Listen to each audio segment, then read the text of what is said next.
Okay. Okay.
Okay. So,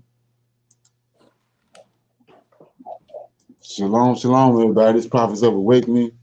This is our Sabbath class for October the 3rd, 2020. And, I was playing the sound of the trumpet for, it's a alarm system that Israel has set in place for the day of the Sabbath and for whenever war or trouble came to Israel, they would sound that trumpet. They had watchmen. When you understand that Rome had 7 mountains, Israel also had 7 mountains, and they had watchmen, watch stations set up on these mountains so they could see. And when the trouble was coming, like when Nebuchadnezzar came, when Sennacherib came, the Assyrians, they would sound this alarm and let the people know that trouble was coming. So that's what they, that was and it was for the feast days and all that. They sounded this trumpet. So it's like music to my ears. I don't know about nobody else, but uh, so what we're gonna do is go into a moment of silence, and then we're gonna go into the prayer, and then we're gonna go into current events.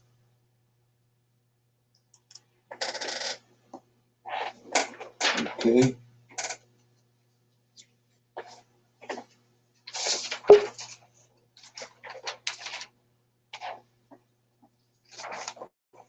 Oh Lord, we thank you for your great mercy and your great power and wisdom. We tarry, waiting for your powerful deliverance of your people Israel.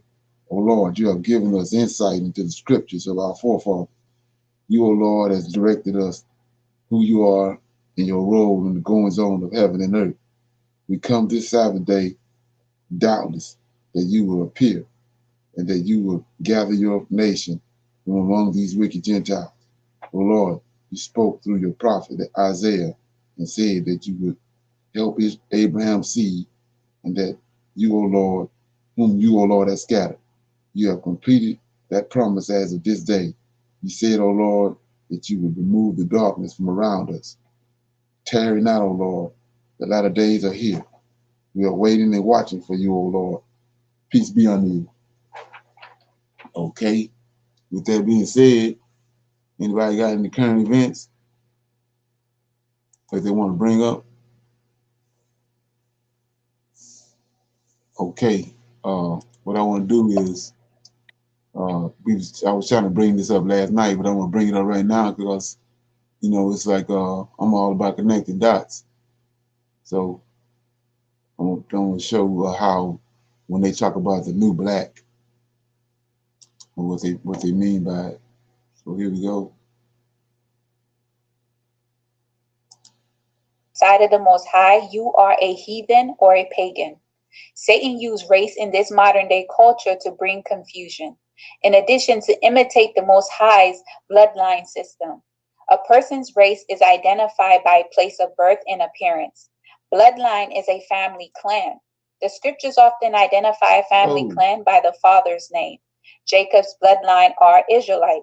Ishmael's bloodline are Ishmaelites. Esau's bloodline is known as Edomite, and etc.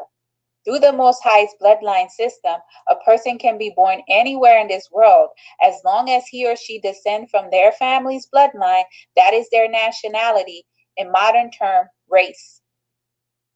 For example, Israelites are scattered all over the world. The descendants of Jacob is dwelling in all the kingdoms of this world. Regardless the place of birth, that individual is an Israelite if he or she descend from Jacob's bloodline. We have Israelites born in the Caribbean, Israelites born in Africa, Israelites born in the United Kingdom, and all over the world. Today, we are connecting with each other from all the places we dwell. When we apply the Most High's bloodline system, the place of birth is not a determining factor. In the beast system, you must be born in Israel to be considered an Israeli.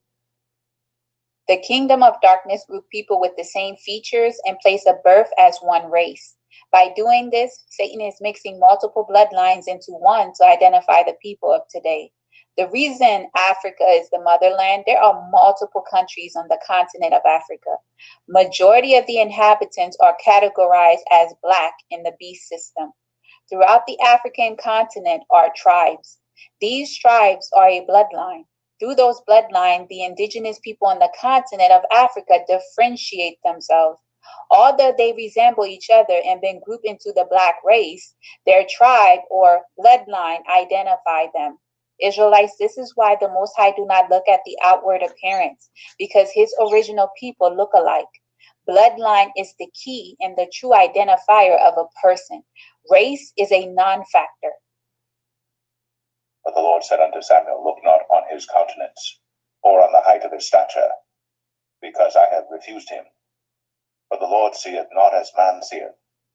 For man looketh on the outward appearance, but the Lord looketh on the heart. Race was invented by the kingdom of darkness to counter the Most High's bloodline system. Remember, Satan imitates everything the Most High does. The beast system professes color does not matter, however, creates a race classification based on color. That is why the serpent seed find it difficult to accept that Black people or the descendants of slaves are the chosen people, simply because of the color of their skin. Black people have an opposite appearance from the serpent seed. Whenever it is the exact opposite, it stems from the kingdom of darkness. Israelites, it is important to know the difference between race and bloodline. There are Black Edomites and Black Ishmaelites. These individuals would be the original people that descend from those bloodlines. The beast system in this generation is diluting bloodlines to increase the serpent seed's population. By infiltrating all the kingdoms of this world, Satan can plant his seed into the indigenous population and inherit the original people's heritage and birthrights. That is what the Khazars have done with the chosen people. The Most High wants his creation, the indigenous people of the world, to know they are assisting the kingdom of darkness in erasing themselves.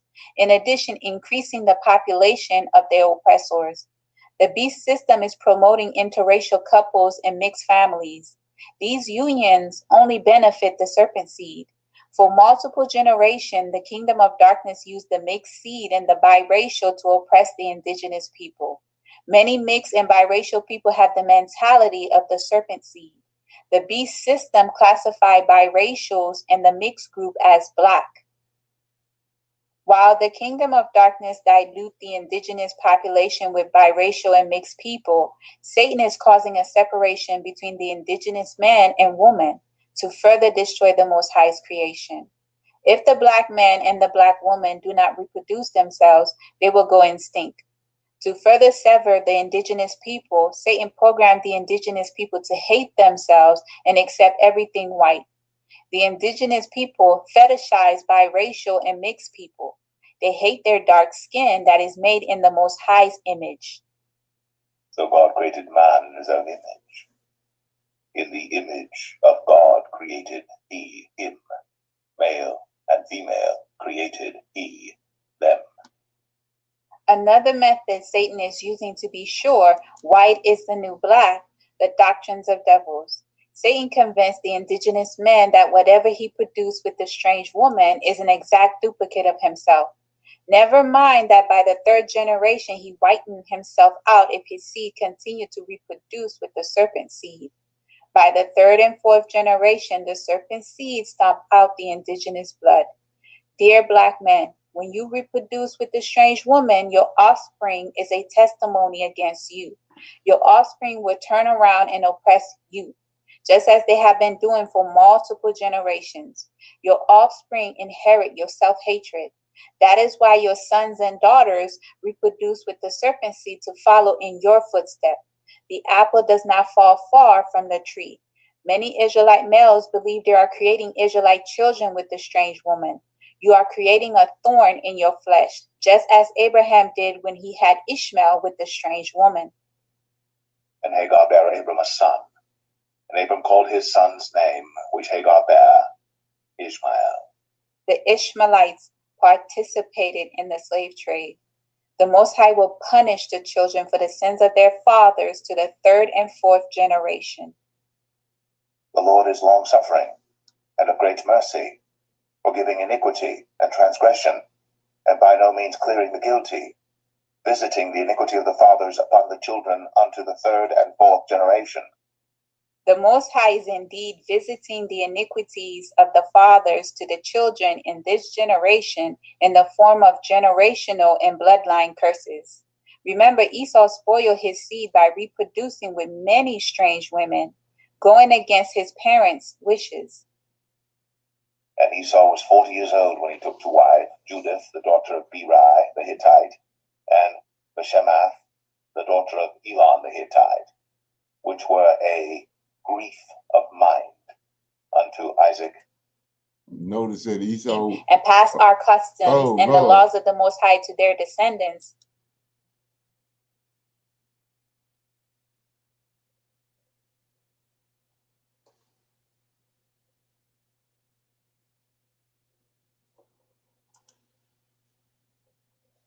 Children in this generation in the form of generational and bloodline curses. Remember, Esau spoiled his seed by reproducing with many strange women, going against his parents' wishes. And Esau was 40 years old when he took to wife. Yeah, notice that Esau 40 years old, what we talked about last night. Judith, the daughter of Berai the Hittite, and Bashemath, the daughter of Elon the Hittite, which were a grief of mind unto Isaac and to Rebekah. It grieved Isaac and Rebekah when Esau married the strange women. The scriptures reveal Isaac and Rebekah told Jacob not to marry the strange women. Somehow in this generation, many Israelite males take heed to the doctrines of devils and follow in the footsteps of Esau and King Solomon. Their mixed race and biracial children are now the new black. The indigenous people, the black people with two black parents, are being pushed out. White is the new black. The strange women were King Solomon's downfall. Solomon was the wisest man on earth, yet the serpent seed managed to pluck him from the Most High. The Israelite males in this generation believe they are producing Israelite children with the strange women. Do not let Satan deceive you. Satan wants you to believe you are reproducing yourself to further increase his seed's population. Your counterpart, the helpmate the Most High gave you, but many sons of Israel neglected, the serpent seed will reproduce with her to continue to increase the army of Satan. The indigenous people do not benefit at all with abominable unions with the heathens. You see, the world has changed. You don't need to.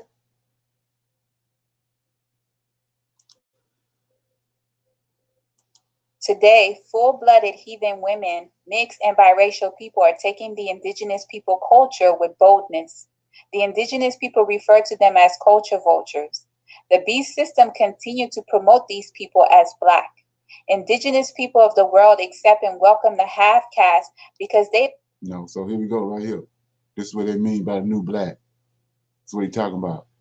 So what it is one step from here, they go white. So this is what I was telling you about. Esau went into, hold up.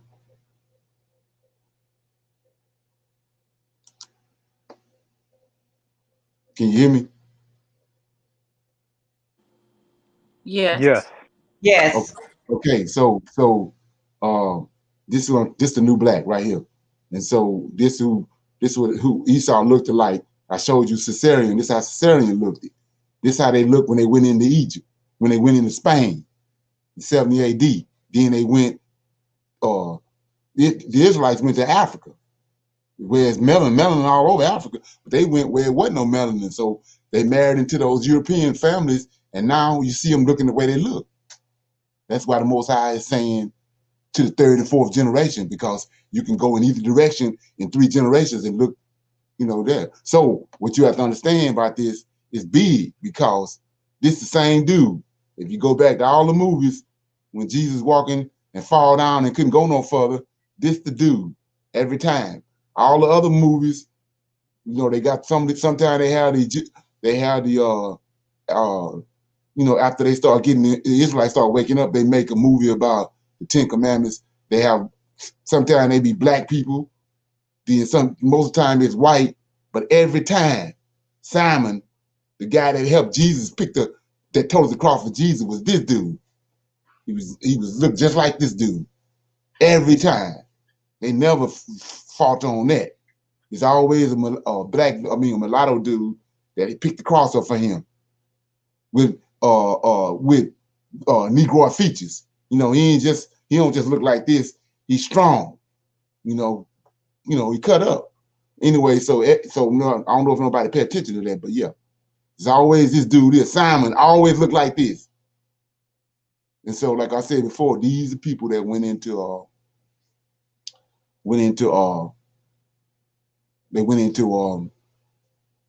Spain, and then from Spain they went and started marrying into those aristocratic families that had all the wealth in Europe, and that's how they took over the world. Then now they look they white, but they got the Greek nose. That's how you identify them. Yeah. So I wanted to show you that, and I'm gonna show you something else right quick. Show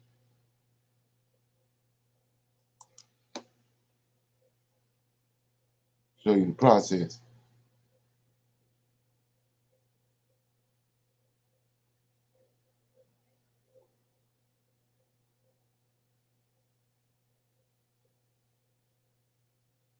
There you go, right here.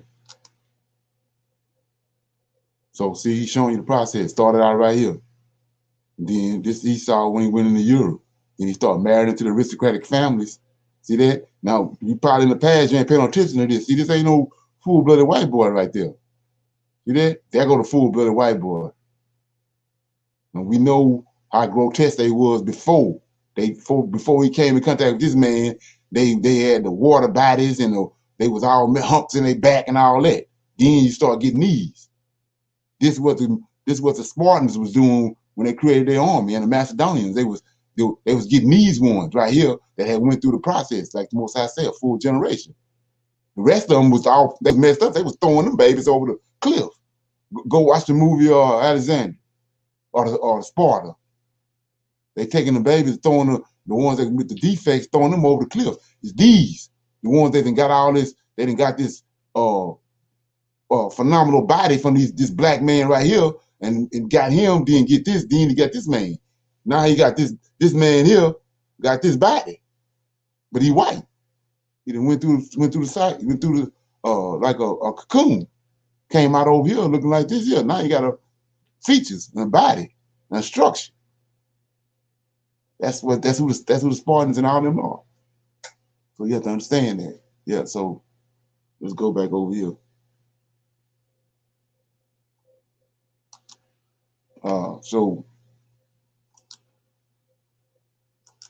So like I was saying before, well, when you understand that, then you start to see, you start paying attention to stuff and looking around. And like I said, look at get your little chair and look on the side of the road and look at them.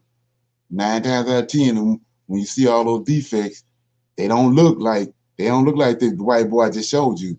It's those other people that they don't have no muscles, structure in their body, none of that. Because all that's tied to what the Most High did when he took the melanin out of Cain. And Cain said, I ain't gonna be able to handle this. Because you took the source of life from me and left me wretched. So you have to understand that. So, anybody got any comments on that? Shalom, shalom. Do you see that the mixing of the bloodlines is a possible reason for deformities? Now it's the mixing that the deformities came from angelic blood in Genesis 6. Okay. That's where it's started. And the homosexuality, Okay. the pervertedness. So what you have to understand is that, like I said, if you put if you got put gasoline in your car and you mess around and put diesel in there, you got problems. So it's the same thing. Angelic DNA, you can't put it in no human. Okay.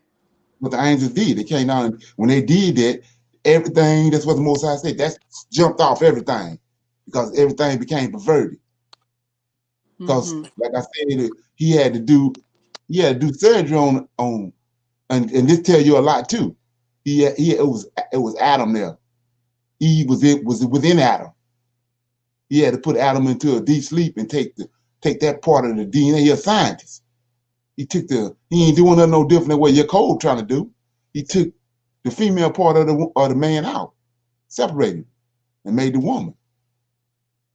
But these angels, we made in the angels' image. He ain't do that to them.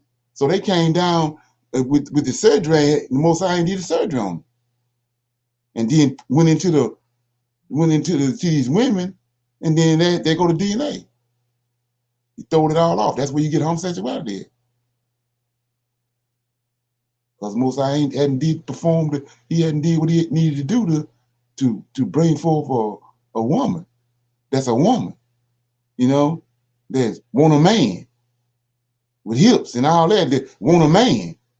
You know, so when they made all these others, when they came down as angels, done what they done, you got something else. It's all twisted all up. So you have to understand, just like I said about the gas. Well, imagine wisdom.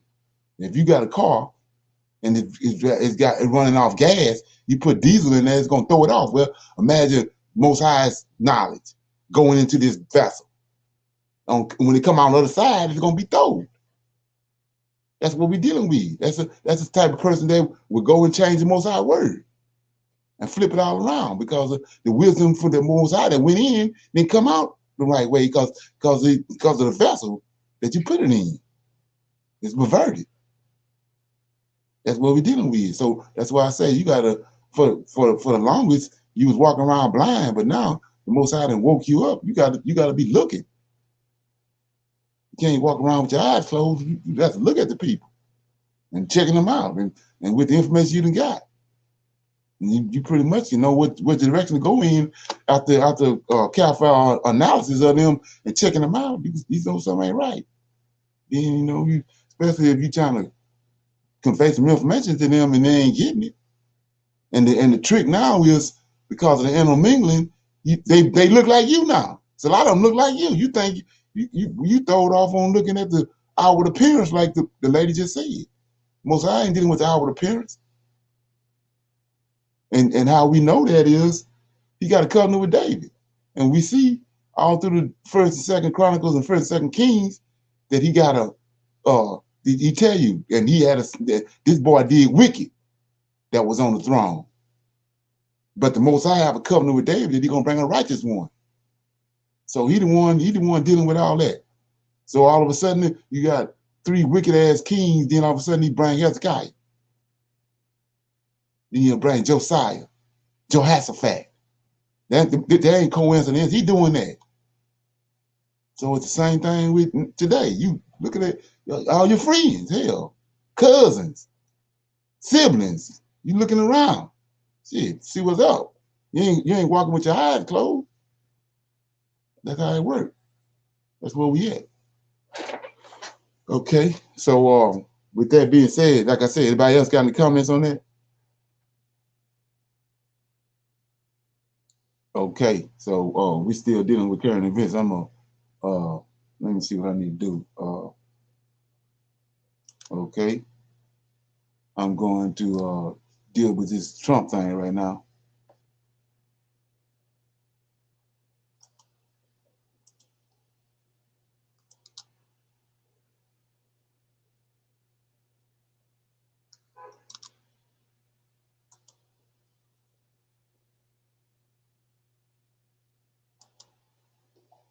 for COVID-19. Let's go straight to Los Angeles and our US correspondent, Greg Milam. Morning to you, Greg. I mean, we knew this was a possibility, but this is going to play really big in the States, isn't it?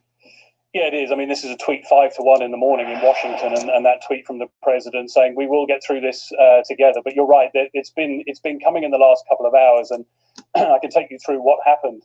Excuse me. Hope Hicks, who's one of the closest, if not the closest advisor to Donald Trump, was confirmed a few hours ago as having tested positive for COVID-19. Now, she has been traveling with the president throughout this week. She was on that trip to Cleveland in Ohio for the presidential debate on Tuesday. She was with him on a trip to a rally in Minnesota on Wednesday. Now, on that trip to Minnesota, she'd had a test. She was found to be negative before traveling.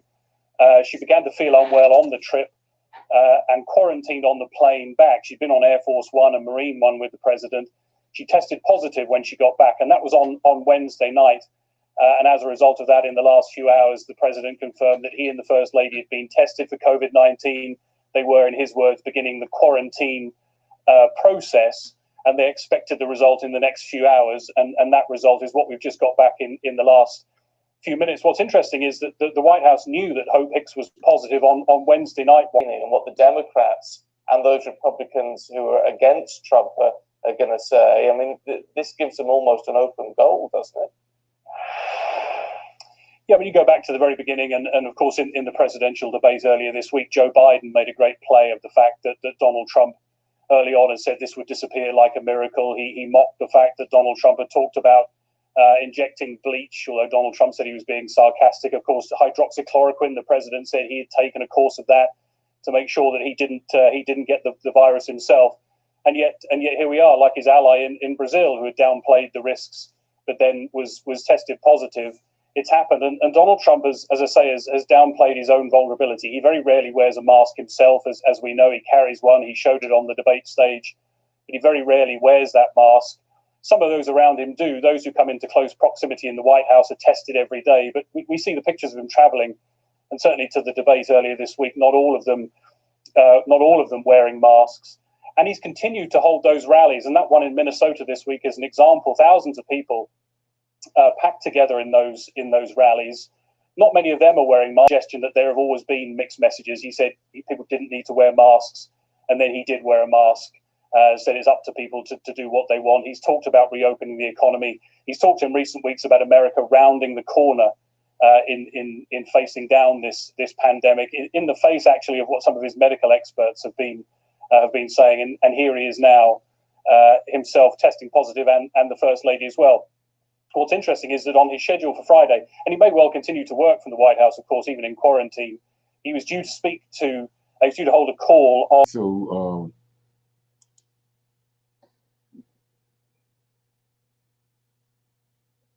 yeah, we got any comments on that?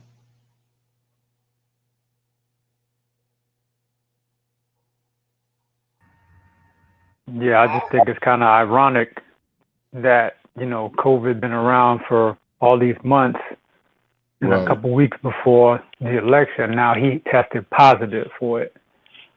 Right. That's a prime example of what I'm saying about the genius of Esau. Watch what's gonna happen. These people got so much stuff that which it goes back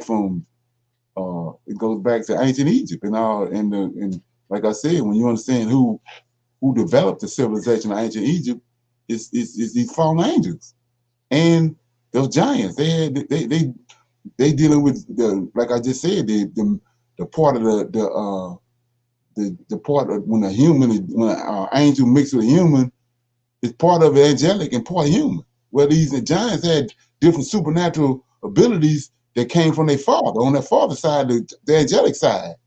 Like, example, when you understand and really go watch the movie Gods of Egypt, they got it laid flat out because they're showing you that it was giants amongst them. They had oppressed the small people, just like they show you on the wall. You got giant humans and you got little small humans. They showing you exactly the height differential. And so those giants had different type of characteristics. Like Horus had the ability to see like a hawk.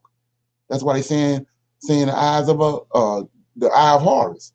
He's able to, like a hawk way up in the sky, but he can see a rabbit on the ground. Horus had that kind of vision, and so when he can take his eyes out. His eyes is made out of crystal, just like the Most High was saying about Satan. And the other ones had other different type of characteristics. That's the source behind the greatness of Egypt. But the Egyptologists want to say the black man, but it wasn't. It was giants. Like I said, one of Ham's sons was Mesrine, a race of giants, which is a synonym for the Egyptians. And that's who oppressed the Israelites. These giants, they was oppressive beings. Like I said, and another one of their characteristics was they was gay. It was homosexual. So it's got an addition. You see it in some of the books of Enoch, and then some of the books you don't. But it's a part of the book of Enoch about the giants, called the Book of the Giants. And they tell you in there how they give you names of some of these giants, but they was all homosexuals. And that's where it came from. That's the source of homosexuality right there. When they mixed, when they mixed that angelic being with that angelic DNA with the human DNA, that's the number one source that you get, which is all it's telling you. That's a perverted mind. Cause you a male and you a male and you don't want no woman. That's a perverted mind, right there. That's a source of. Any more comments or questions? Yeah. I see on the YouTube various ones talking about how, he's been hiding out in the bunker and that. So when I heard he that saw when they talking about he had COVID, I was thinking, well, maybe this is gonna give him opportunity to be hiding out because, like Raptor News said, well, something must be about to happen because every time he turn around, he's going to the bunker. Now he's supposed to have COVID. So I was thinking about what you said about what's on the $100 bill. That's the first thing that came to my mind. Right, exactly. Right, but it's also they've been had the power to manipulate the numbers behind the scenes because, like I said, if you go back and look at Hillary Clinton was stomping Clinton. I mean stomping Trump. Then all of a sudden on the election night around 12. Everything went blank.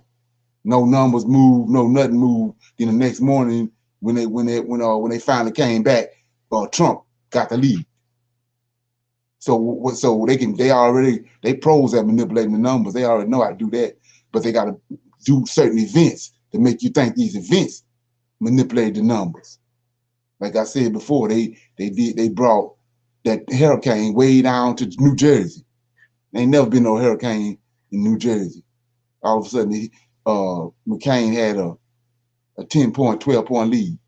As soon as that hurricane hit down there, supposedly it manipulated, it changed the course of the events for the election. Next thing you know, Obama got the lead. So they bring these so-called events to make you think that it's changing the course of the numbers, but it ain't. They already know how to manipulate the numbers. They just gotta manipulate you to make you think that these events is manipulating the numbers, and that's exactly what they're doing with this. They gonna this like people gonna feel as if everybody against Trump, and then the psychic in the human mind is, like I said, if you watching a basketball game and you got this team that got 4 7-footers on and they beating the hell out of the other team, then you gonna human nature is you're gonna go for the guy that's being beat up. You hoping that he can come back and find a way to come back and battle against him. That's what they did with Obama, the same way. And now they doing it. Now they coming with the same approach now. It's like, what else can happen to him? He got coronavirus. He just flopped in the debate. Everything going wrong. And so then the human nature is to get behind him. You want the underdog to win. That's what they did that with Obama, like I said. So, but the average person ain't thinking like that. But They pros at that. They picked all that up from the Caesars and the Pharaohs. That's how they control their empires, by mass manipulation. They pros at it. Yeah. So any comments? Right. So like I was saying, what I've been doing is based on understanding where we at. And like I said, any minute this thing gonna bust loose. And so I'm constantly beating on the door. Well, JC at. They said JC outside the door knocking, but he ain't. He inside the house. I'm outside the door knocking because I want to expose and show what's going on. So I'm gonna beat on the door and try to form everybody I can of this host that they got. So I'm going to the lesson right now, and it's about spirituality, the African American, and the Egypt connection with this another one of these Egyptologist brothers. His name is Walter Williams, but they call him Sir Walter Williams because he was a walking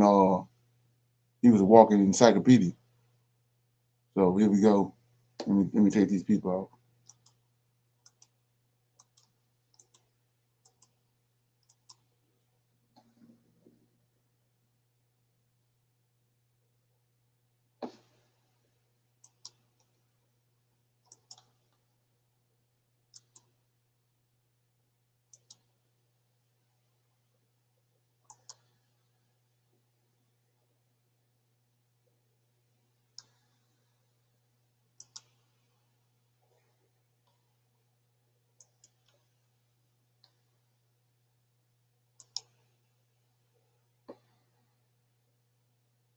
Good afternoon, Professor Walter Williams.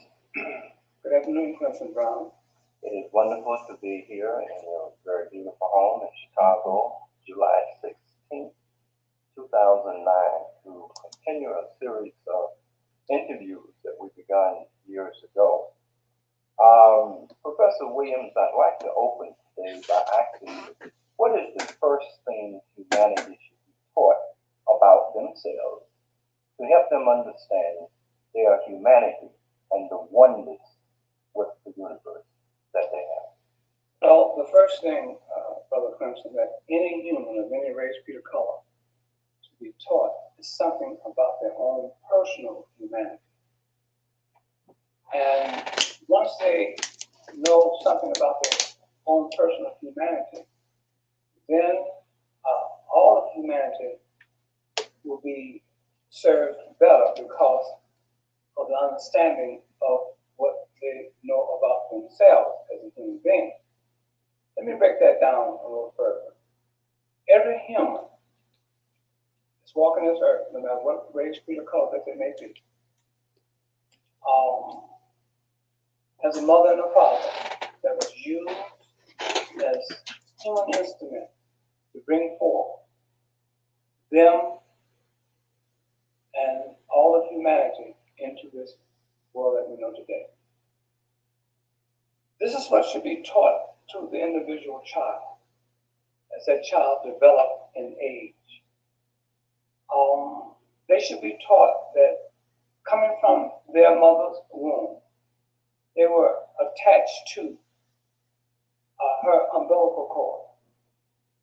And the doctor, at the time of their birth, cut that umbilical cord to separate them from their mother, thereby beginning for them at that point, life independently was now in progress for that individual human being. When that life surge began to move about in their being, in their essence, that is the spiritual power that they were given by the use of their mother and father as human instruments to bring them forth in this world. Now, mind you, this spiritual power that they were given is called their personal divine spiritual birthright. That's their birthright. Okay. has nothing to do with the religion. This is what you're supposed to teach your child. Has nothing to do with the religion. So, in other words, every human born on earth was given this spiritual power, which is called their personal divine spiritual birthright, but never was given a religion. Religion, all religions are man-made, created by man. Has nothing to do with the human being. Has nothing to do with the creation of the human being. So the human being should know something about their own personal power, which is their life, and know something about how they got here by their parents being used as human instruments. And they also should know and be taught that every human has an invisible umbilical cord. And that invisible umbilical cord is called the pineal gland, which is a sensor organ that sits in the middle of your brain. It serves as a receiver and a sender byte. You receiving messages from the universe and sending messages from the universe. In other words, it's a conduit. And the bottom of your pineal gland are your nostrils. What do you do with your nostrils? You take intake air. Take in air to keep that spirit alive inside of you and keep you in constant consciousness as long as you live as a human being. Now, this consciousness via your pineal gland sets up for the human being their own personal universe, because you as a So he just mentioned that the pineal gland connects them to the universe. See, that's where he off at, because the Most High created the pineal gland, and the pineal gland is for him to communicate with the man that he had formed, and the pineal gland is dealing with dreams and visions. That's the key to the whole thing. The pineal gland dealing with dreams and visions is a portal. That's what they don't understand, because they didn't throw it away the Tanakh along with the New Testament. And this where all of them, like I say, they can beat the hell out of Jesus because they know where he came from. He came from the mystery system in Egypt, but they don't understand who the creator is.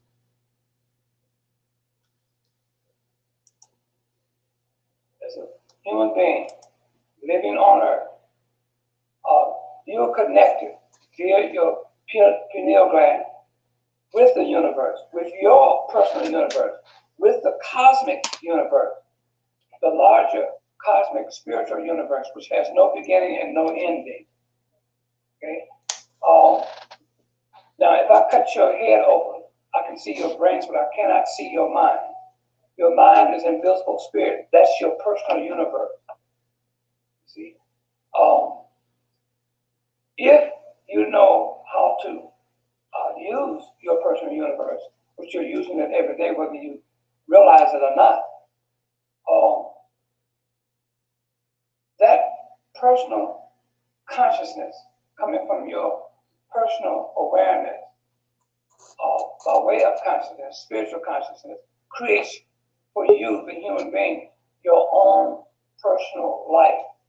This is your life that you create within inside of your spiritual consciousness, within inside of your universe, your personal universe. Now, one has to also be taught that there are close to 7 billion other human beings walking this earth, of all races, creeds, and color. Everybody is trying to do the same thing, breathe in air and keep themselves alive. They too have their own personal universe.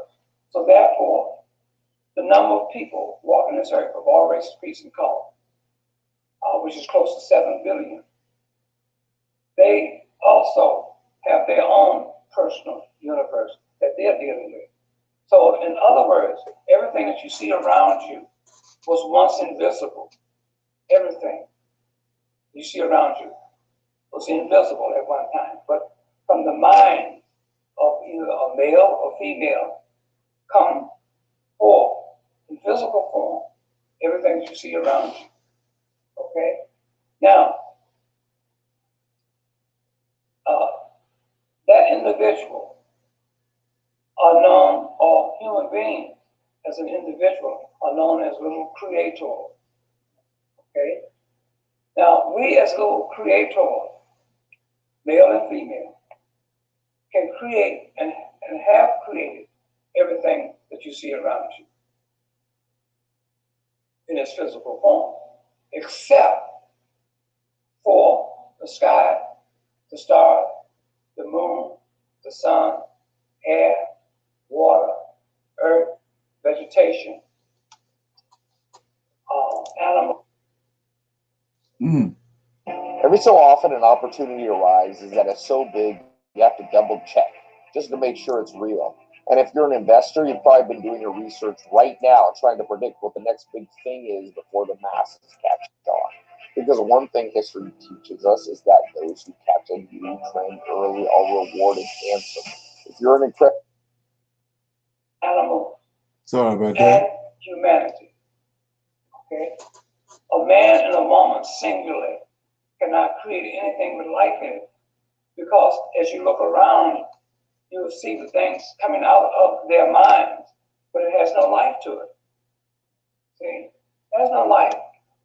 The life comes when the two, the male and the female, have a sexual union. And from that union comes procreation, comes life. But singularly, by themselves, they cannot create anything with life in it other than that form of togetherness to bring forth procreation. See? Now, everyone is in consciousness as a human being. That means that if you're alive, you are conscious. And from that consciousness that you are aware of, everything that you learn or see or hear or whatever the case might be comes into your consciousness. From your consciousness goes into your subconsciousness. So your consciousness and your subconscious mind are one and the same. Where are your subconscious mind? The subconscious mind is right here in your stomach area. The same area where your mother incubated you for 9 months.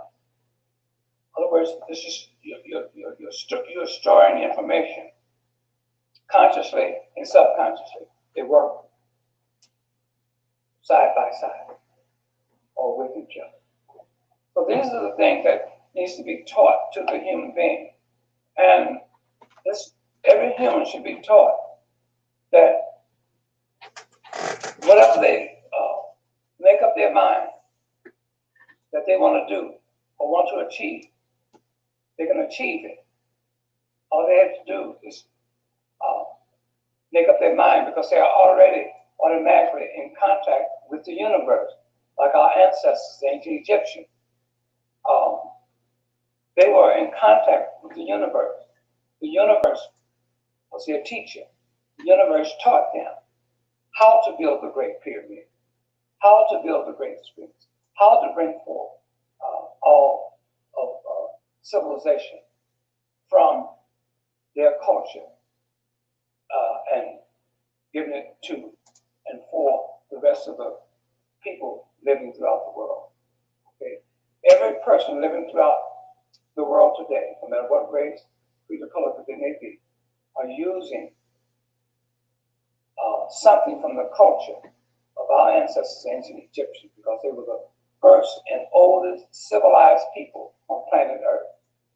So from that culture that they created over there in the continent of Africa, from that culture came civilization. And they were taught by the universe with the connection that they had with their cosmic, in tune spiritual mind.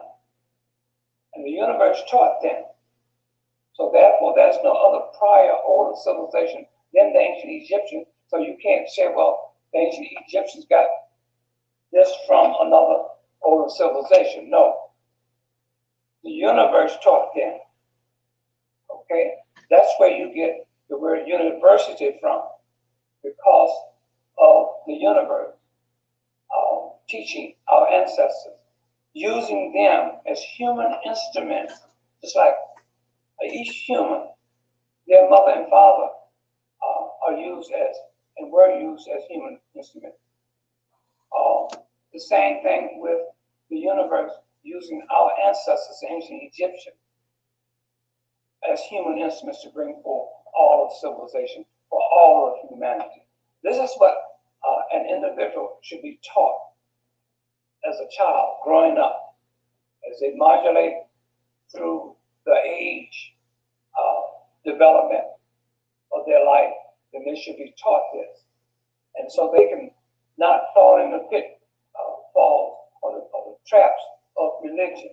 Because anytime an individual go to church and sit up in the pews of a church, he is giving all of his spiritual power away to a dead image on a cross called Jesus the Christ. And this is what has to be taught to the human being, because everything that a human needed at the time of their birthday was given it spiritually. Everything that you need was given to you spiritually at the time of your birth. So you don't need a religion. Man created religion. You wasn't born with religion. There's nothing on your birth certificate that says that you're a Christian. There's nothing on a birth certificate that says that you're a Muslim or a Jew or Black Hebrew Israelite or Buddhist or Hindu or et cetera, et cetera.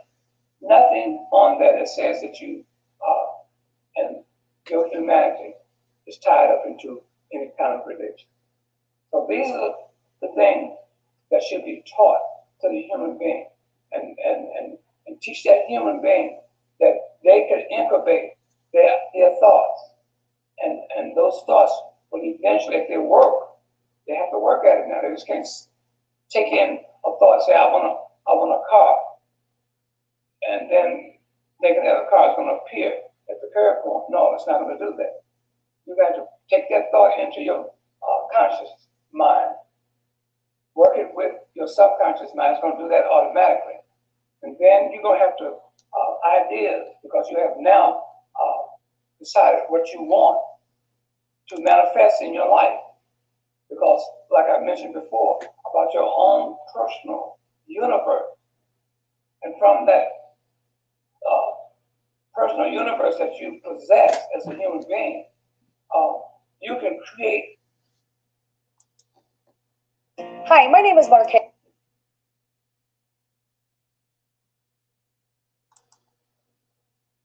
Own world. So now, at this moment, you as a human being, you are in need of a car, for instance. Okay, and then you decide what kind of car you want, and you begin to manifest and bring this car into your life, or a car into your life. But you have to do some work. You got to follow your mind, your first mind. You got to follow hunches. You got to follow ideas will pop in your head of how you, the human being, can get a car. So you have to teach our children how to use their own personal humanity by telling them and teaching them and developing that ideology into their everyday life. Okay, so this is what has to be taught before you can teach anybody anything. It's about your own personal humanity. Who am I as a human being? So that's very, very key. And once they know who they are as a human being, then development will begin to set in place. Yeah, that's why it's important to find out that you are Hebrew Israelite. Like he said, you got different bloodlines, different strands going in different directions, got different orders it came from. That's why it's of the utmost importance to find out that you're a Hebrew Israelite, because what he talking about, and he elaborating on the things that originated out of Egypt. And like I said, we know what happened in Egypt. Genesis chapter 6 happened in Egypt. So he's going, he's going in another direction. But like I said, it's of the utmost importance to understand that, because then you can rightly divide the knowledge and the people and put them where they're supposed to be at, and you won't be in the dark. But it's very detrimental to teach that child about a religion without telling that child and teaching that child who they are as human beings. And if you know these things I'm talking about, then you won't ever need a religion, because you wasn't born with a religion. You were born with an indwelling divine spiritual birthright. You were born with power of life, your personal power. And why give it away to any man-made religion? So this is what has to be taught to humans throughout the world. Professor Williams, you mentioned the ancient Egyptians. Now, when you talk about the ancient Egyptians, I'm presuming that you're talking about Nile Valley civilization. What are you talking about in terms of its territory and its people? Who are included in ancient Egyptian civilization? Okay, when you deal with the Nile Valley civilization, as it is known today, you're dealing with Ethiopia, the Sudan, Egypt, and from the Sudan came the Nubian, Alexandria, in the Sudan. So today you got 4 names that you're dealing with that made up what is known as the Nile Valley civilization. You got the Ethiopian, Sudanese, you got... Yeah, I want to inject something right there. I don't know how much information everybody on this line have, but I'm telling you that you got a line, and you got to the extreme west and extreme east, and we see the extreme west is the Caucasian, and you got that extreme, the Caucasian, because the Most High took the melanin from him, and that's the white people. That's to the extreme west. Well, he just brought up the Nubians. If you know anything about the Nubians, they blue black. Well, we know the angels blue black. Well, we know the Most High brought about this white man because he took the melanin from him. Why you get the extremely blue black man? He's so black, he's blue.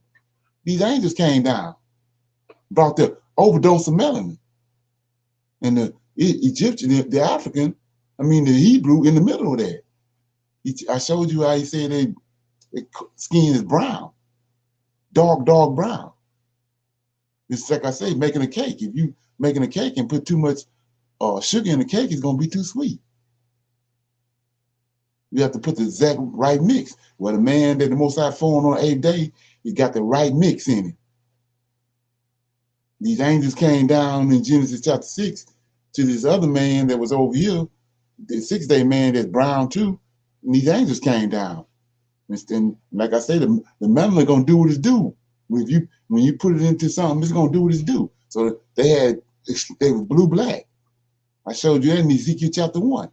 Well, when they came down, they brought that with them. That's the man on the stream to the other end of the line, the blue black man.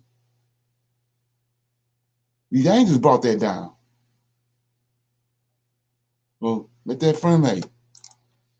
The Nubians and you got the ancient Egyptians, all one and the same. Today they have separated those areas and renamed those areas to cause a confusion. But during the time of antiquity, which is ancient time, that whole area was considered and called the Nile Valley, thereby producing a civilization coming from the Nile Valley and called the Nile Valley civilization. And the ancient Egyptians served as the foundation for that Nile Valley civilization. I always use the term under one umbrella. It was called the ancient Egyptian Commonwealth, Divine Commonwealth, which was all under one umbrella. And today they call it the Nile Valley civilization. What would be its territory boundaries? The boundaries would be Ethiopia, the Sudan, and of course Egypt. And then you got the countries across North Africa. All that was. Yeah. So anyway, like I said, I got to plug this in because, like I said, this this opportunity only come along in certain situations. So beyond the rivers of Ethiopia, you want to know how I came up with the fact that we're going back to Africa. Ethiopia it don't look like it look now.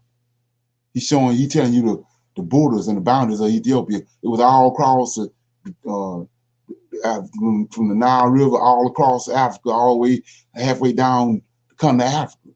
So when you look at that, understand that that's what the Most High alluded to when he made the prophecy, when he gave it to them. He said beyond the rivers of Ethiopia. Well, when you look at the original Ethiopia, then beyond that is West Coast. Negro land was right there. The borders of Ethiopia could connect right there with the West Coast of Africa, the Negro land. Was under the umbrella of the ancient Egyptian Divine Commonwealth, which include Libya, Tunisia, Algeria, Morocco, Mauritania, etc., etc. Now, would those have been Black African people, or would they look similar to the Euro-Asian type that's there today? No, of course not. We're talking about the continent of Africa. Okay, we're talking about during the time of antiquity, ancient time. Mm-hmm. No known Europeans were in Africa during the time of antiquity. All Africans. Okay? Total African. Black people. Well, if you want to use the term black, I call them African.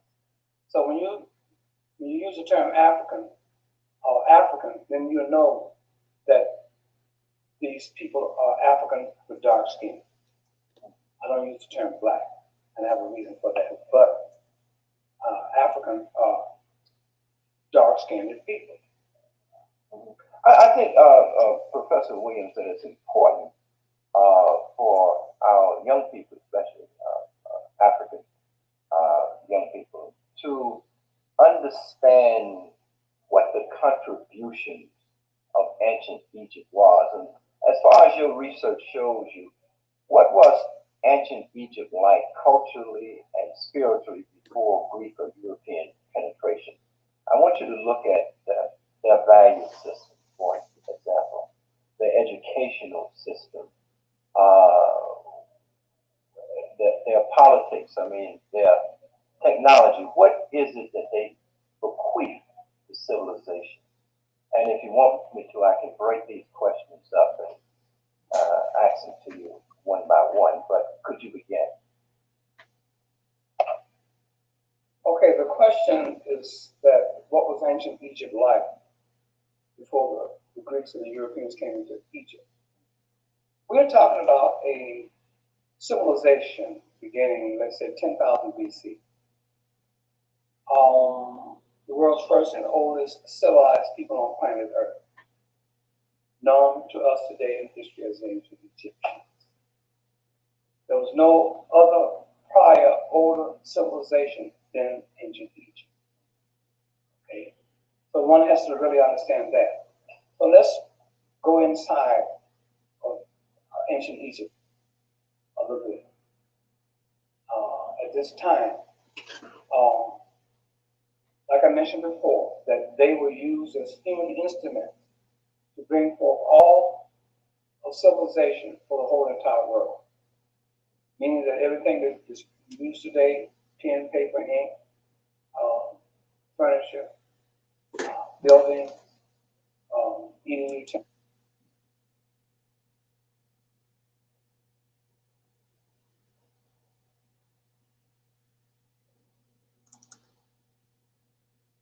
music, and you name it.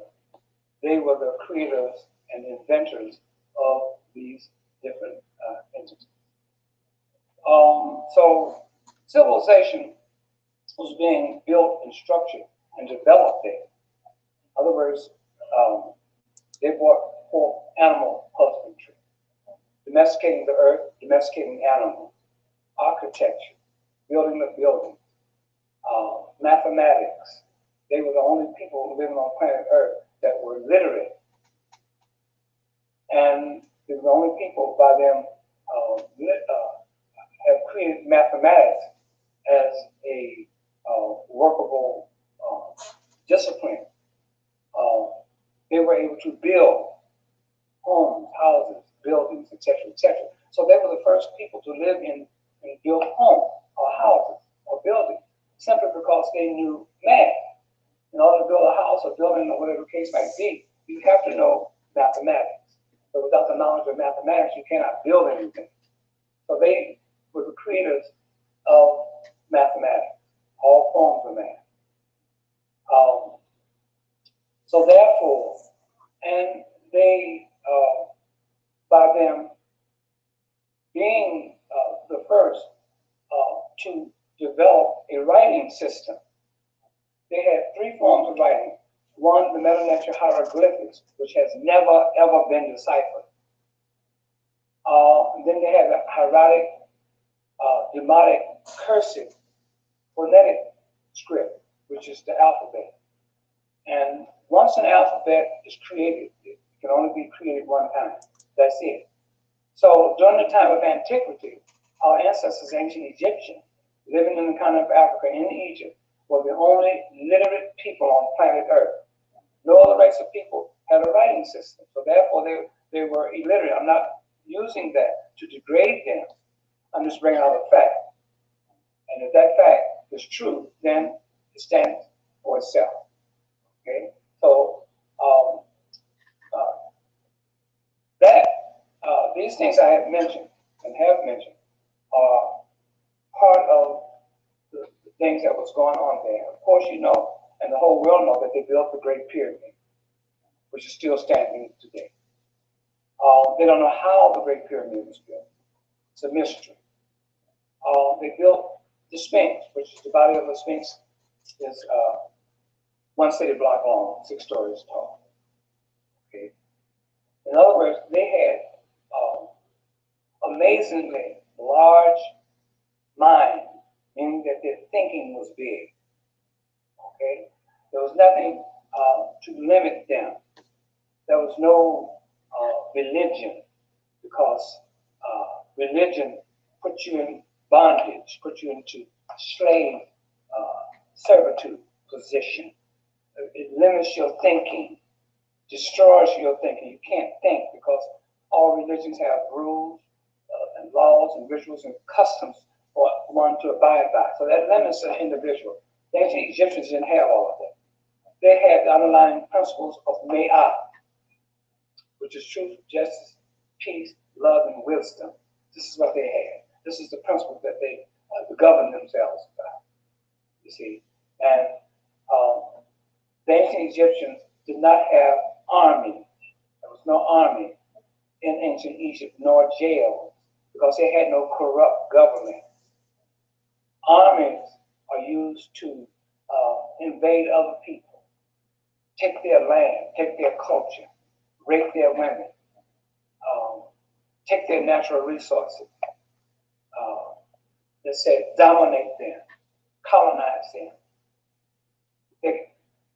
That wasn't even in their thinking.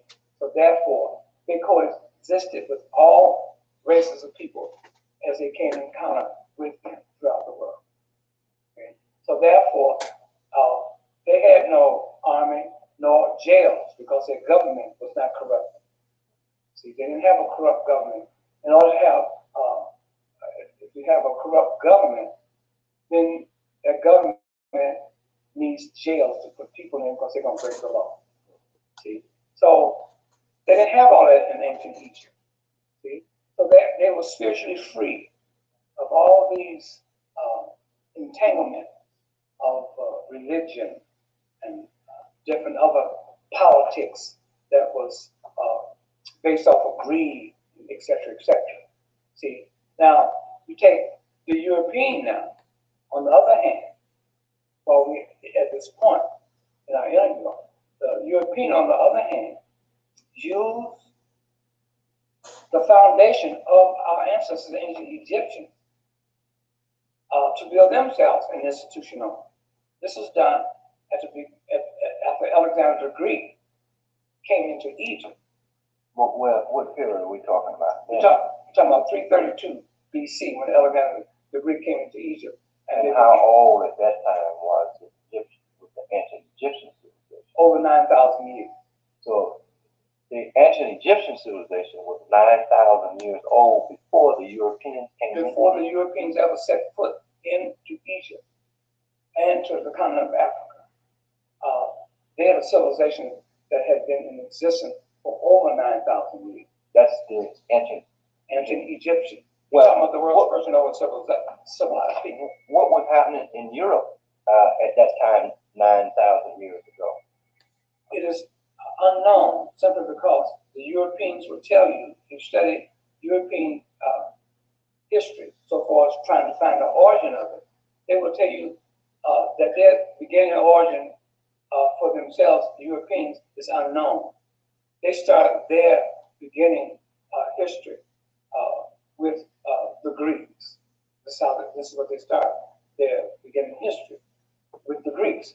So after coming into Egypt, you see, that's when their European civilization really began. Then you can begin to document it now. 332 BC, when Alexander came into Egypt, that's the beginning of European history. Okay. Let's get some more comments. Any comments? Any comments? Absolutely. Okay. Shalom, shalom. I just wanted to make one point. I can see how religion is an institution of limitations. Right. It doesn't allow you to think freely. It doesn't allow you to reach for the possibilities of the divine, to reach for the possibilities of that which was put in you at birth. And I absolutely am excited about what he's teaching in terms of how the babe, mom and dad are used as human instruments by God to bring forth that child. And the very act of cutting that umbilical cord, I never thought about it so deeply as I am today, that when that umbilical cord is cut, that then is the power of the divine to sustain that life without being attached physically, as we can see, to another life. Right. Okay. Right. I'm gonna stop right there. So yeah, you got to form it first, but it had to be attached to its creation while it's forming. Then when it finished forming, then you disconnect it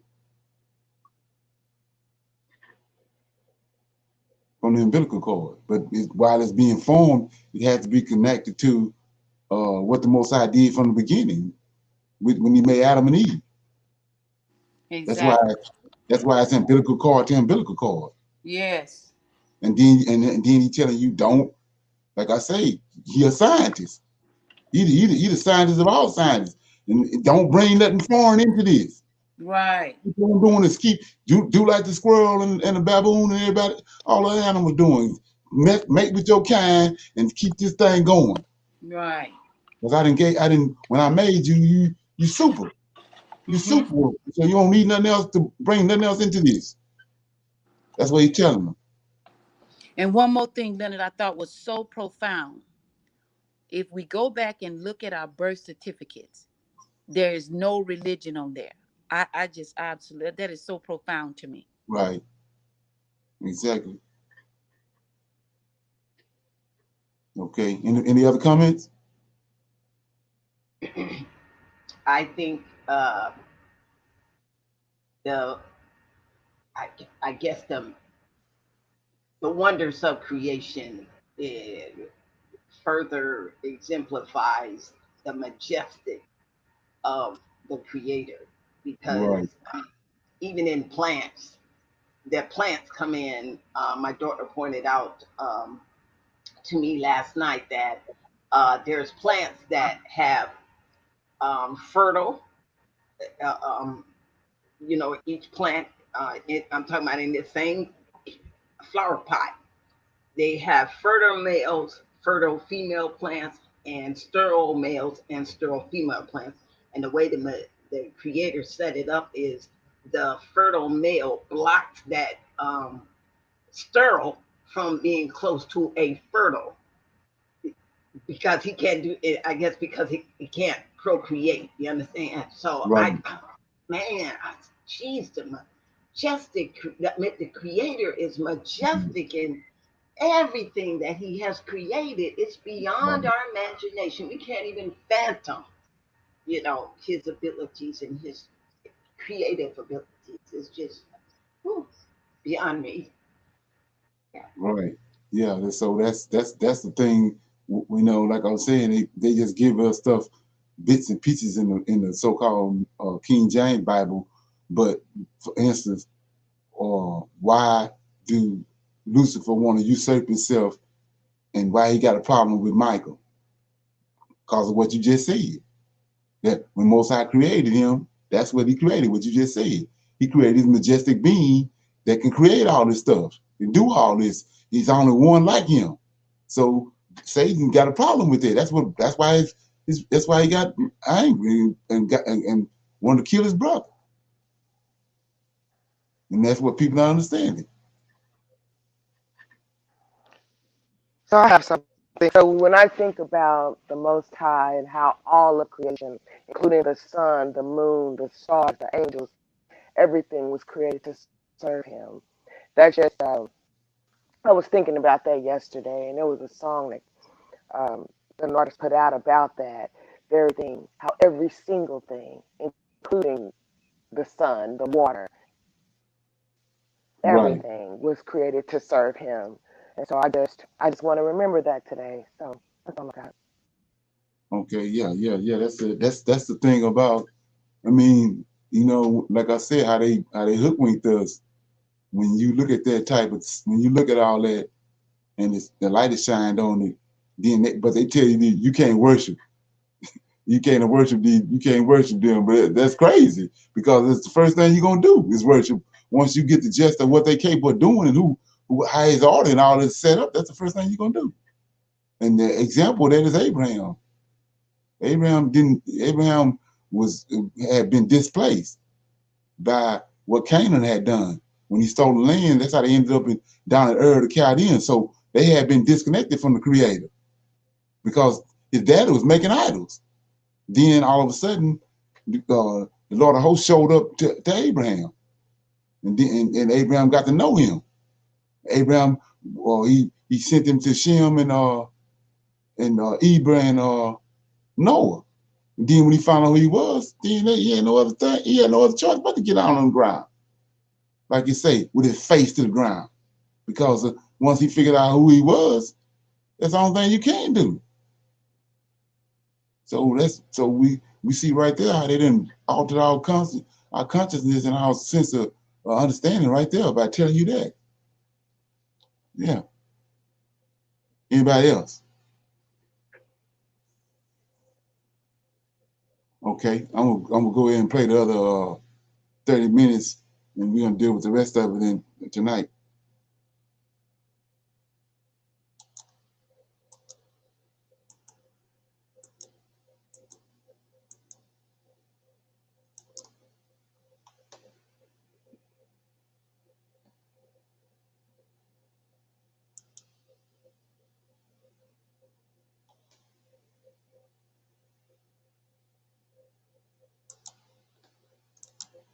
After that, they'll tell you they don't know no origin, beginning history for themselves. They said that history started with the Iliad and the Odyssey, created by Homer. Now, there's never been a Homer, okay? Like there's never been Herodotus. There's never been Euripides. There's never been Pythagoras. There's never been a Solon. There's never been a Socrates, Plato, or Aristotle. All of these names. Why do you say that? Because these are the names that Europeans use to ground and anchor their history. And you're saying they don't exist, but yet they have books supposedly that were written by these men. They put that out in their institutions during the time of the Second Renaissance period. The Second Renaissance period of Europe started in the 16th century. That's the age of learning for the Europeans. For the Europeans. And in their institutions, they created what is known as history. The subject and the discipline known today as history is created right there. And it is stated that whoever writes history controls history. So what they did, they put themselves into and created a pseudepigrapha history for themselves. The word pseudepigrapha means false and fictitious. So they created a Socrates. They created a Plato. They created an Aristotle, with Aristotle being the teacher of Alexander. And Alexander built a library to house Aristotle's many hundreds of books that he was supposed to have written, which is all based off of a lie. And I can prove it. I'm going to prove it right in a few minutes, a few seconds. They said that Herodotus was the father of history.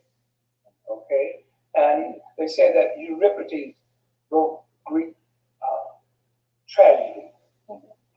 Then they say Hippocrates, Hippocrates was the father of medicine, etc., etc. And they say that Homer wrote the Iliad and the Odyssey. Now, all of these names I've just mentioned are listed by way of a historical date, a supposed historical date, prior to the 4th century.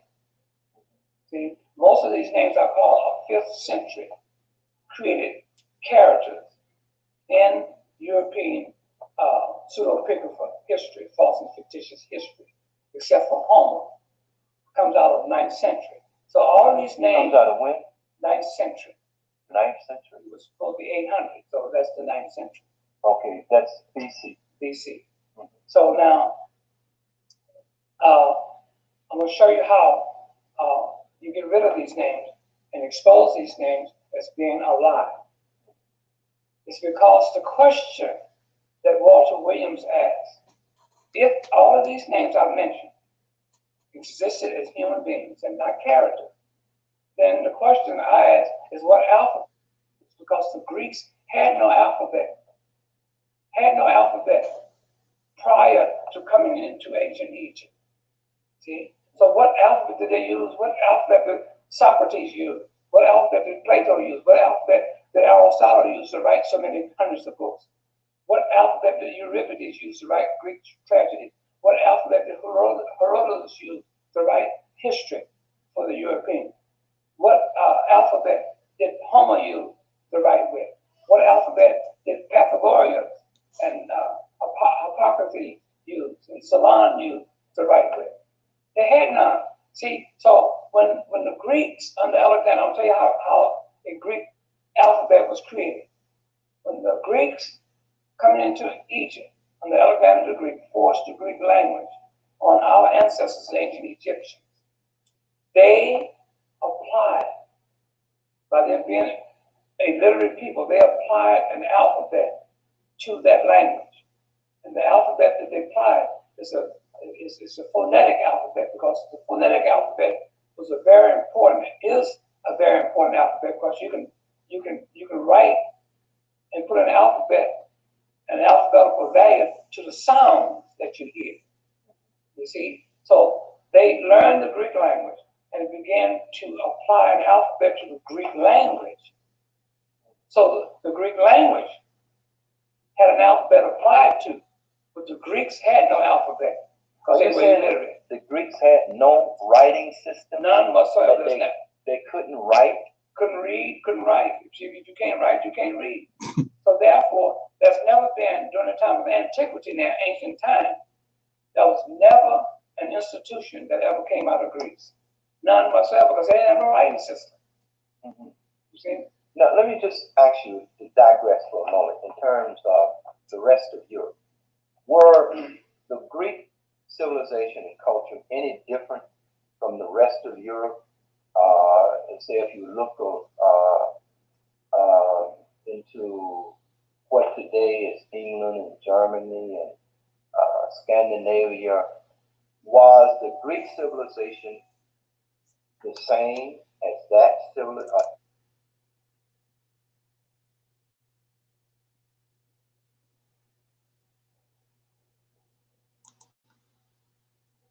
As those civilizations? All uncivilized. That's the same. Because today, the Europeans use Greece and the Greeks as a prototype civilization, supposed civilization for all of Europe. So if the Greeks was uncivilized and illiterate, then all of Europe was uncivilized and illiterate.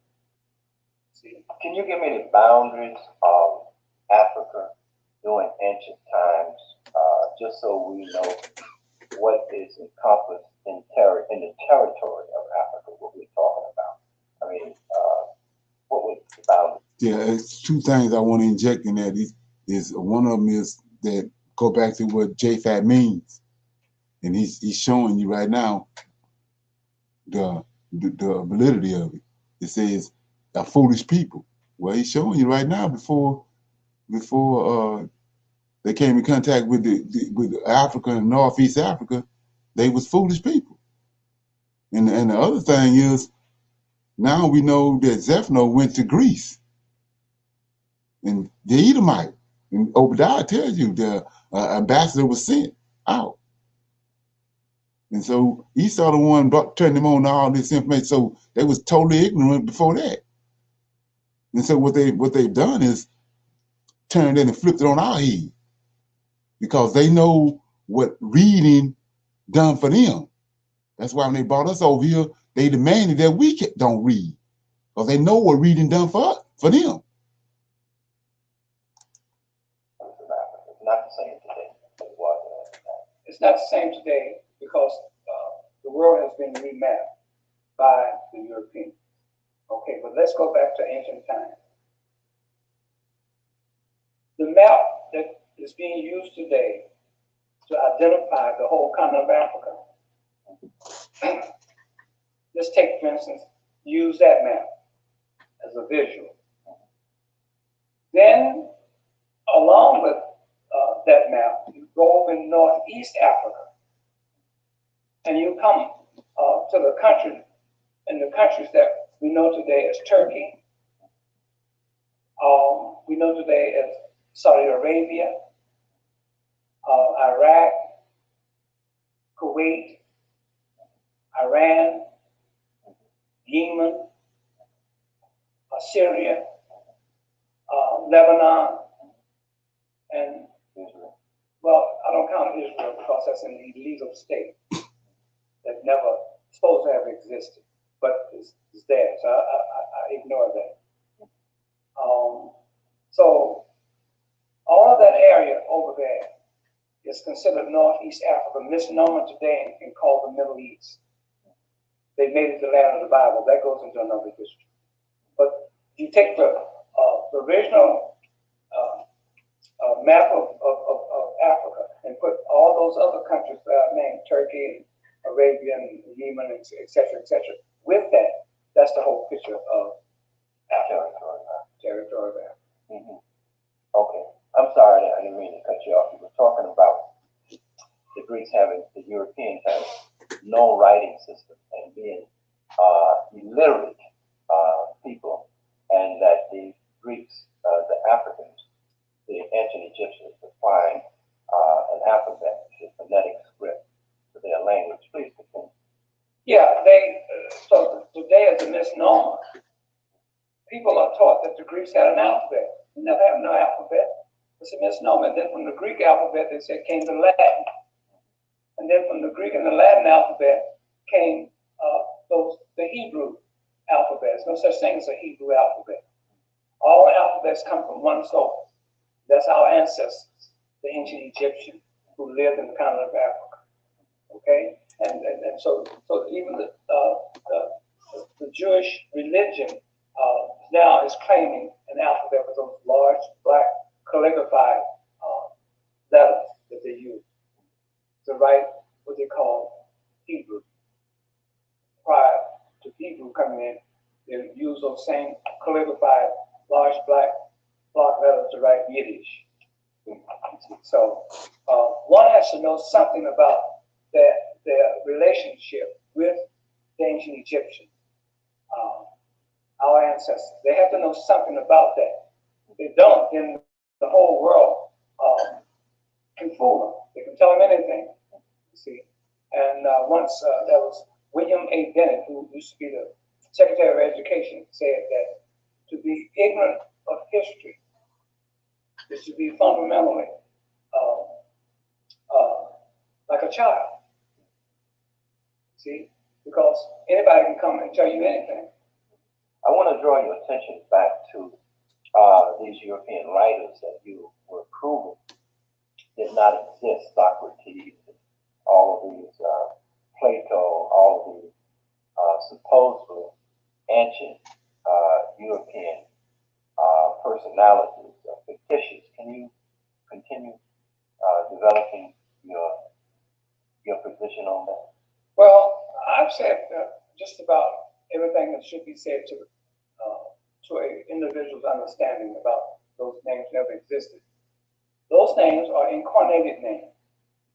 And how does one incarnate a name is that they create a name, make a body for it, and put flesh on it. And how they make a body for it, after creating the name and putting flesh on that body, is by stories attached to it. They attach a story to it. And they put it in a book, teach it. So now we see, I was telling you about these people, they pros at this. So now you see how JC came about. He ain't the only one. As part of the curriculum of a school system, they may put it in the Bible, that they teach people is the word of God and not to question it. And so they put these different incarnated names where they will be exposed to the minds of the people throughout the world. And these names, such as Socrates, Plato, Aristotle, etc., there's no exception. You see, so these are incarnated names. They invented names. They write through these names.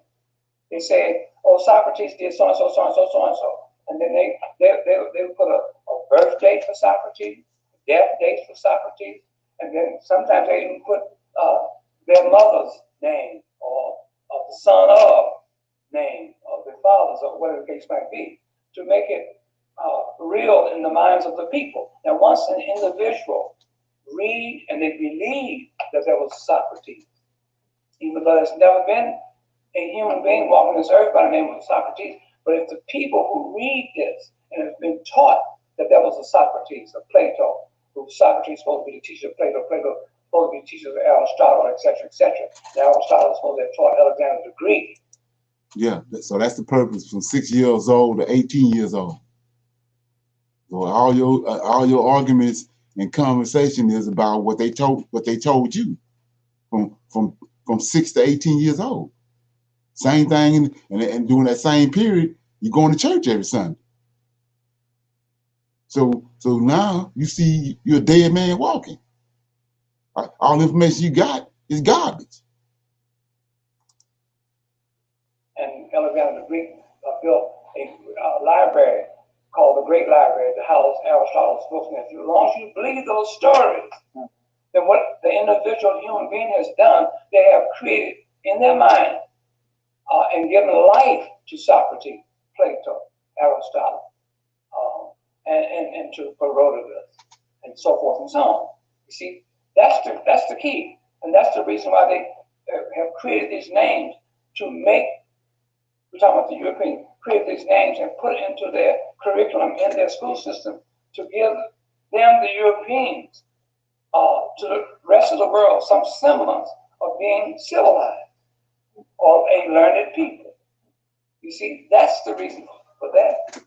Now, Brother Walker, we were talking about the culture of ancient Egypt, their value system, how they treated one another, how they lived in relationship to whether they killed, whether they stole, in general, how they. But in your explanations, when we got to talking about the European, you mentioned something about the land of the Bible, that Africa in ancient times had a much vaster territory, which today is called the land of the Bible. Can you talk about how the Bible impacted that land, or how that land was created to verify that there was a Bible? But can you speak on that? What part do you want me to speak on? Okay. Well, first of all, let me get at it this way. In your opinion, Brother Walker, what is your opinion about the Bible? That's the way I'll open this up. What is your opinion about the Bible? The Bible is a... Check this out now, because like I told you, he don't understand that it's two different books. It's the Old Testament and New Testament. That what he believes in Egyptology is connected to the Egyptian Book of the Dead, which is in Egypt. You don't understand that the Old Testament, New Testament, two different books. The book that has no historical work whatsoever. 99 9/10 of every name that's listed or spoke of in the Bible never existed as human beings, only characters. Like I mentioned to you before, they teach the Bible to the masses of people throughout the world, the Christians, etc., that this is the word of God. And with the fear that they instill in the minds of the believer about the Bible being the word of God, that's fear. Do not question the Bible. So they don't question the Bible. Whatever's in the Bible, whatever the Bible is saying, they take it face value and say, this is the truth.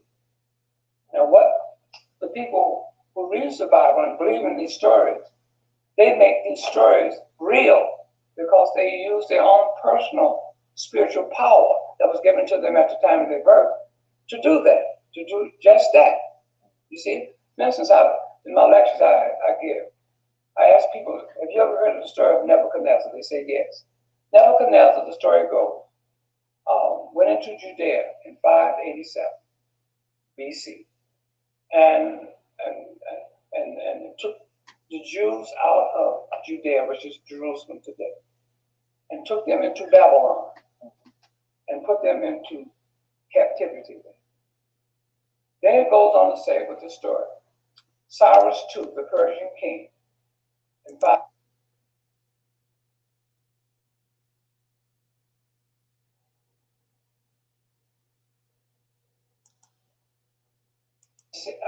in 536, went into Babylon and freed the Jews and sent them back to Judea to build their second temple. This is what the story is being told and preached from the pulpits of churches around the world. Now, if a parishioner sitting in the pews of the church take the story in, read the story, listen to this story, if they believe that Nebuchadnezzar, that there was a Nebuchadnezzar, and that this Nebuchadnezzar in 587 went into Judea to get Jews out of Judea to take them into Babylon and put them into captivity, then that believer that believes the story have created a Jew in their mind and created Nebuchadnezzar.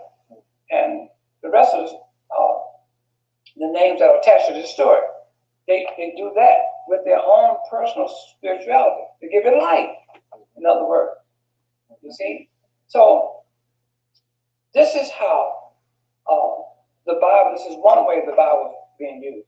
Like I said before, the Bible has no historical work. 99 9/10 of every name that's listed in the Bible never existed as a human being. There's a book that's based off of mythology, fiction, allegory, and metaphor, etc., etc. So then one has to know some history about this Bible. Yeah. You just can't go and pick up a Bible and start believing in it. See?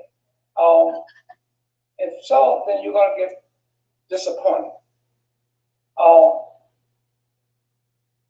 I asked the question, when was the first Bible ever printed on planet Earth? Printed on planet Earth. I asked that question to people. I asked that question to ministers. They can't answer. I asked that question, when was the first printed Bible ever printed on planet Earth? What country was it printed in? What city in that country was it printed in? What alphabet was used to print that Bible? What material was used to formulate the printing of that Bible? Where did this material come from?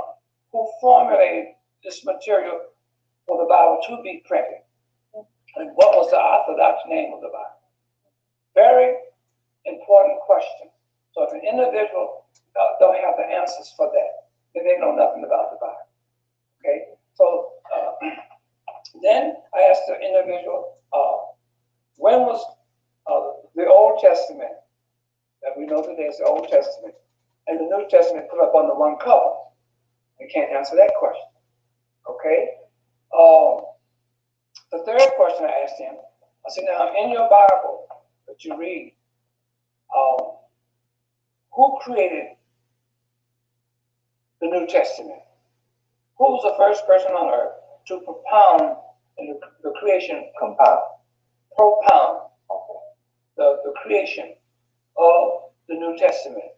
What was the Orthodox name? What year was it propounded? What was the Orthodox name of this propounded New Testament? How many Gospels was produced in this first New Testament ever presented on planet Earth? Okay? And the writer and the creator of the New Testament, how many other and more manuscripts was added from this individual's writing? The fourth question I asked him, when did the fourth gospel come into existence? Who created the fourth gospel? And what book was it put in? Etc., etc. So if you don't know all these things, then you know nothing about the Bible. You're just sitting up in a church, going along with the program. Because when an individual go to church and sit in the pews of the church, he don't have to think. He or she does not have to think. Okay, you go into a church, you sit there with your belief and your faith. See, and you go there because belief and faith doesn't give you knowledge.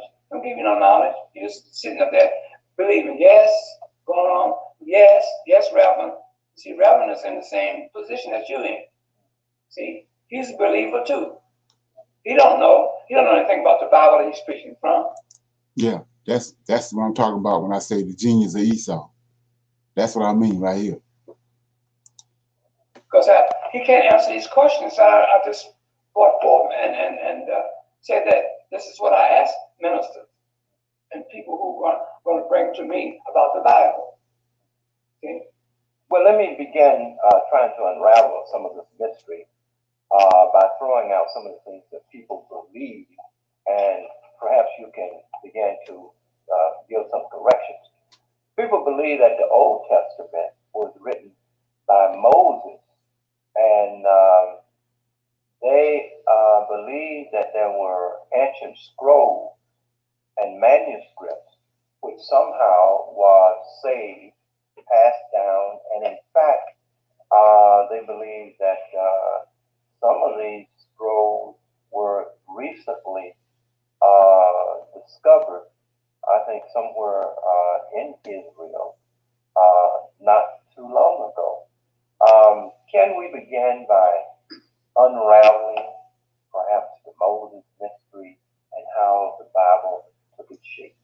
Okay, now the Bible, the first 5 books of Moses was written by Moses, Maimonides, called Maimon, Moses Maimon called Maimonides. Yes, written by Moses, but not the Moses of the Bible. That's your discrepancy. See, this is where your knowledge of knowing human history comes in. See, now, in 1999, there was an article in the Chicago Sun-Times,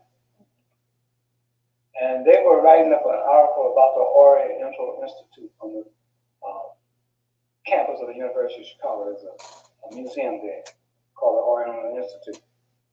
They had closed for 2 or 3 years, and they remodeled it and opened it back up. So they had an article written in the Sun-Times about the opening of the Oriental Institute. And in that same article, they had a little section in there that says little known facts about Egypt. And this is what they said. They said there's, even though scholars continue to search, they cannot find any evidence of a Moses being in Egypt.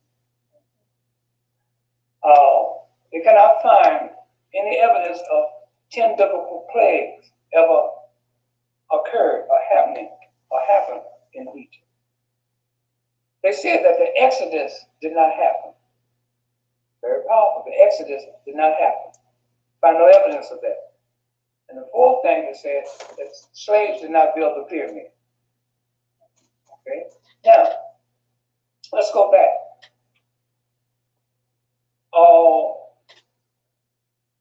The religion called Judaism, as has been stated and written and taught today, that Moses created the religion called Judaism.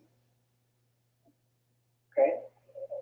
Now, the story goes that Moses was put into a basket as a baby by his mother. And she put that baby in the basket called Moses, and it floated down the Nile River until it got to Egypt, and the Pharaoh's daughter, this is how the story goes now, retrieved that basket and took the baby Moses out and raised the baby Moses in the house of the Pharaoh until baby Moses got to be an adult, and he saw what the old evil Pharaoh was doing to his people, the Hebrews or the Israelites, whatever you want to call them. And there was a rebellion there. And that rebellion caused 10 biblical plagues to come down on ancient Egypt by God. And that the Israelites, fleeing from the Pharaoh, ran to the Red Sea, and the Red Sea rolled back, and they was able to cross on dry land into the Promised Land. This is how the story goes now. Okay? So today, they're saying, Western academia is saying, and the Jewish scholars are saying, that this never happened. They have no evidence of that. So therefore, without a Moses floating down the Nile River in a basket as a baby, and taken out of the basket by Pharaoh's daughter, etc., etc., as the story goes, this makes the religion called Judaism collapse. Because they don't have no Moses. Then you say that the religion called Judaism was created by Moses as a religion, then it is predicated on Moses floating down the Nile River, though. See, very, very key. So they say Western academia and the Jewish community are saying they have no evidence of that. Okay? So that takes care of that. Then the Jews practice a ritualistic custom called the Passover every year. The Passover is predicated on 10 biblical plagues being put upon ancient Egypt, and the Exodus, and slaves building the pyramid. That's what it is predicated on, along with Moses. So they said, the Western academia and Jewish community are saying there's no Moses, they have no evidence of a Moses, have no evidence of no 10 biblical plagues ever being put put upon ancient Egypt. The Exodus did not occur. Very key. The Exodus, I'm going to say it again. They said that the Exodus did not occur, and slaves did not build a pyramid. Now, wait, did not build a pyramid. So therefore, that makes the Passover invalid, which they practice every year. It becomes invalid because you got to have the Exodus. You got to have the Jews building the pyramid, and you got to have the 10 biblical plagues coming upon ancient Egypt in order for you to have a ritualistic ceremony and custom that is in the religion called Judaism today. They practice that every year. So they say that these things never happen, so that makes that Passover invalid. Now, when you say they say, who is the they? Western academia. Now, that's a broad signature, Western academia. Okay, the word Western means European. Yeah. That's what that means. Academia means they're learning, their institution. They're learning institution.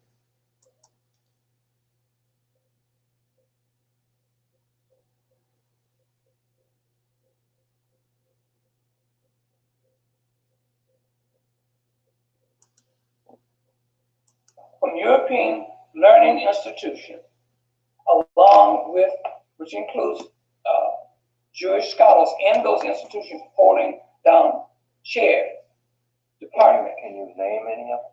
Well, you take like Israel Finkelstein over there in the illegal state of Israel. Zeev Herzog over there in the illegal state of Israel. You got William Deaver from Arizona State University. Men like that. See, so they're out there. Then you got S. David Sperling from New York, who teaches at the Hebrew Union College in New York, who wrote a book, very important. He wrote a very important book called The Original Torah. That book was published in 2000, the year 2000. And he wrote in his book, The Original Torah, S. David Sperling wrote in his book and said, there's never been any Abraham, Isaac, Jacob, Moses, Sarah, Gideon, Esau, David, Solomon, or Joshua. And he said, don't stop there. All the characters in the Bible, like I mentioned before, never existed as human beings, just biblical characters. Put it into the minds of the people. And if the people believe that there was an Abraham, then Abraham becomes alive because you, the human being, have made Abraham alive by your spiritual personal power. You see? So he is saying today that there's never been an Abraham. So if there's no Abraham, then that makes all three religions collapse. It makes Judaism collapse, Christianity collapse, and make Islam collapse. Because without an Abraham, none of those religions can exist.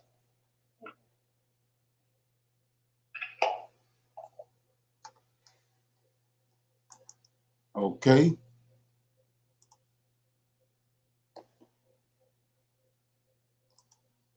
So we got any comments on what you just heard?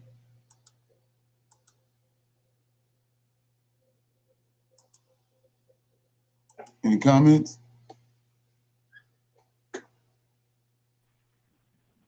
Yeah. So this guy, you know, like you said, independent of understanding what happened with the fallen angels, he's lifting up Egypt as this prominent society, right, and not understanding what really went down and how there was things that took place before Egypt. Right. Your thing real loud. It's loud, you said? Yeah, real loud. Go ahead. Oh, hold on. Let me turn my volume down. What about now? Okay. Yeah, so I was just saying, the fact that, you know, he doesn't understand there were things that took place before Egypt. And like you were saying, you know, everything that went down with the fallen angels and all that, he don't understand none of that. He think it's just regular people. Right. Exactly. Right. And then the thing about that is, everything he first of all, he keeps saying the illegal state of Israel. Well, that's biblical. You keep saying that. That's biblical. But anyway, and like I was saying before I met all you guys really, but the Amalekite, Coptic Amalekite Egyptian. Where you get the word Amalekite from? Right. See what I'm saying? So anyway, the biggest thing behind all this is, and this why I keep on saying the genius of Esau. And then you should thank God that you're in the place where you at. So it says right here, Western academia, Jewish community. What is that? Who is that? When he keeps saying Western academia, that's the Europeans. Mm-hmm. And then that's their educational system. And then he said, Jews. Them ain't Israelites. Then he said Judaism. That's not the Israelite culture, Judaism. All this because he understands Esau and the hatred Esau have for Jacob. You don't understand that. So they saying that Abraham never existed, all these men never existed. Well, that's Psalms 83. Let me read it. You don't understand this. So let me read Psalms 83 right quick.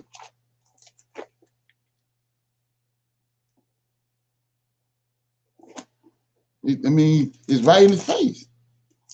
It says, keep not silence, O God, hold not thy peace, be not still, O God, for lo, thy enemies, Esau, Western academia, thy enemies make a tumult, and they that hate thee have lifted up their head. They have taken crafty counsel against thy people and consulted against thy hidden ones. They have said, come, let us cut them off from being a nation, that the name of Israel may no more be in remembrance.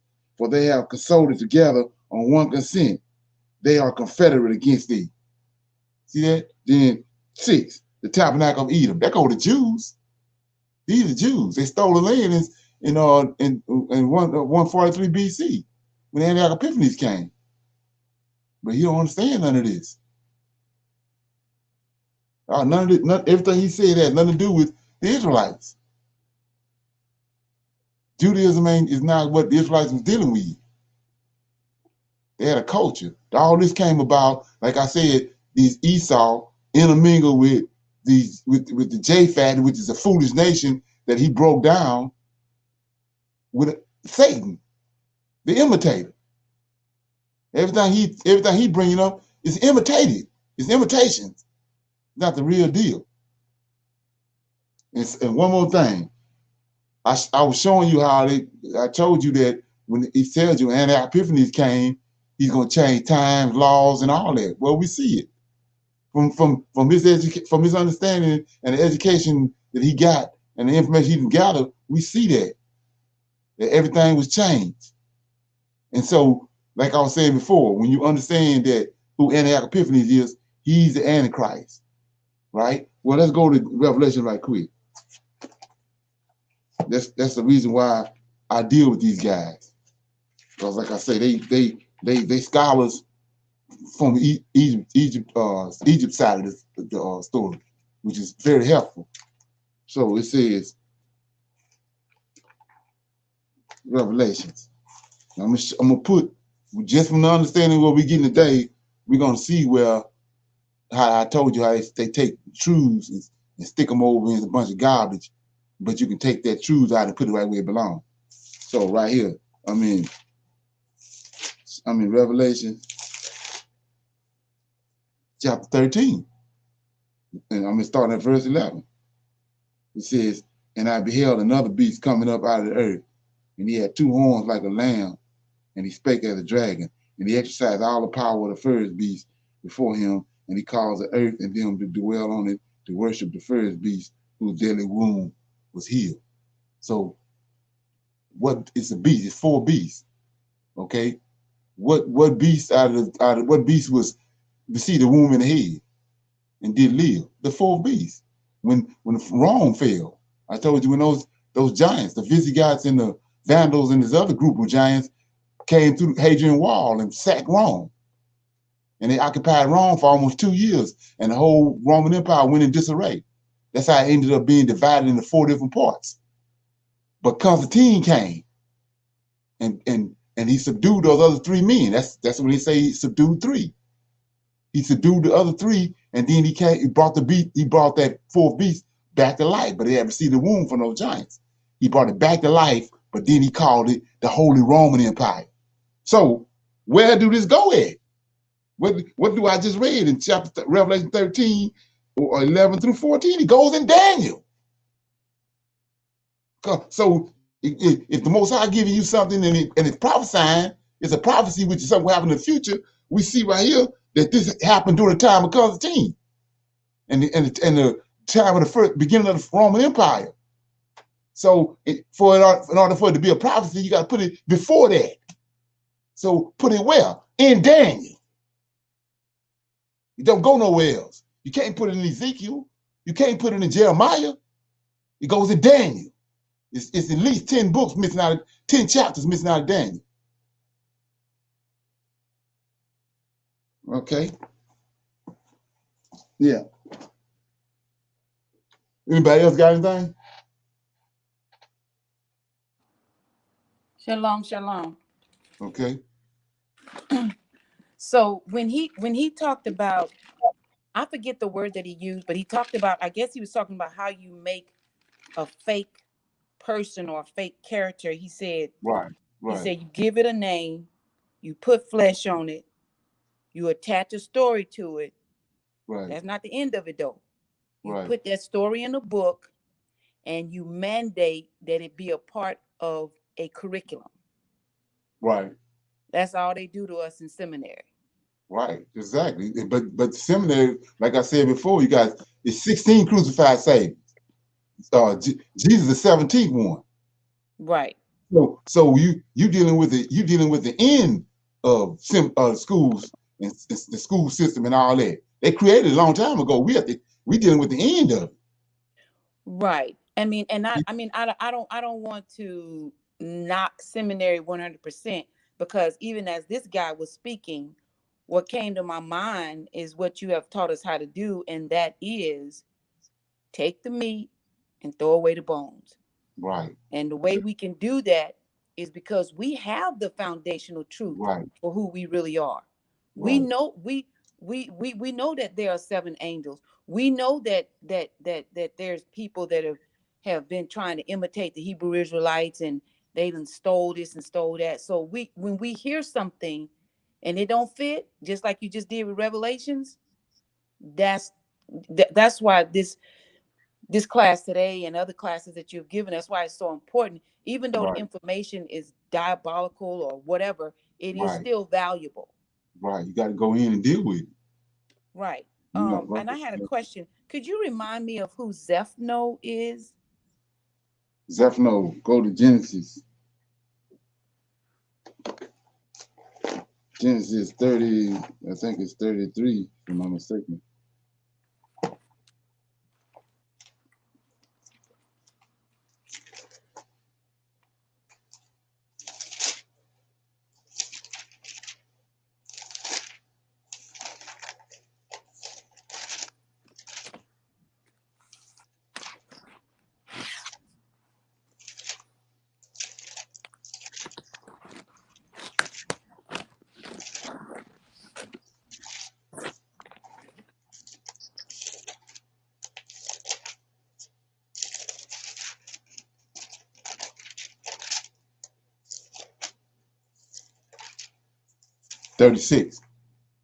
Genesis 36. Okay. Starting at verse 1. Now, these are the generations of Esau, who was Edom. Esau took wives of the daughters of Canaan, Ada, the daughter of Elam the Hittite, and Ahubalah, the daughter of Anna, the daughter of Zebulun the Hivite, and Basemath, Ishmael's daughter, sister of Nabijah. Okay, if you keep going down, you're going to get to 10. It says, These are the names of Esau's sons: Eliphaz, the son of Adah, the wife of Esau; Rahu, the son of that I'm not know what these names. Bashema, the wife of Esau, and the sons of Eliphaz were Teman, Omar, Zephno. Okay. Zephno was a descendant of Esau. He ended up, Joseph had him in captivity in Egypt. And then when Joseph passed away, he was released and he went to Greece, to the Macedonians, and became king over them. They made him king over them. Okay.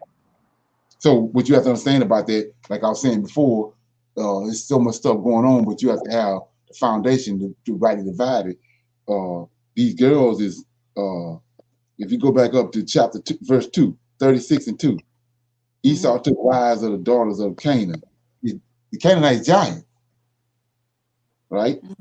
Adah, the daughter of Edom, the Hittite. So this woman is a giant. That's what Esau wants. He wants giant sons.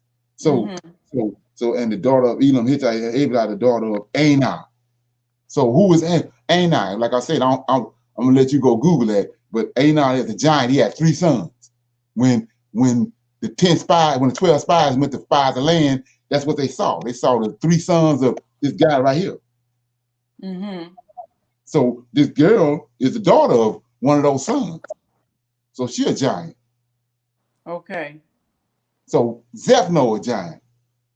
And so just like when they came out of Egypt, wandering through the wilderness, came across all these different races of giants, and the king would come out because they the ones making the crowns. Go back to Tubal-Cain. They making these crowns and adorn them with all these jewels. So when they seen these kings would come out and they're arrayed with all this mail on and all these stuff on and jewels and crowns on, when they got to Israel, they wanted a king like the other people had. That's why they gave him Saul. So when Zephno went to Macedonia, because of his stature, it made him a king. You have to understand that, yeah. And he's a wicked king because he's from the line of Esau. Right. Okay. Yeah. So that's, you have to understand, that's what a king is. That's the ordinance of a king. That's the same ordinance of how you get in these royal families. It's so-called, they ain't royal families to us, but they got us, when you raise from 6 years old to 18 years old under their system, then you fall victim to all that garbage. Okay. Yeah. So okay, thank you. All right. Anybody else?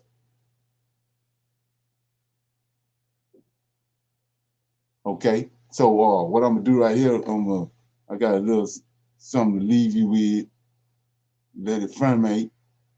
We're gonna finish the other part of that video tonight. Then somebody had put up a question. I don't know if you saw it. Well, it's in the. I thought someone put up a question earlier. Yeah, I put it up. It's just that it was a comment, kind of question. Yeah, it was right here. Yeah. Okay, so let me do this right quick.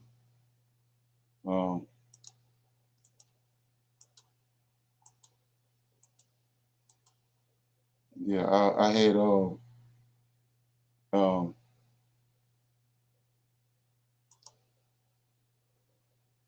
okay.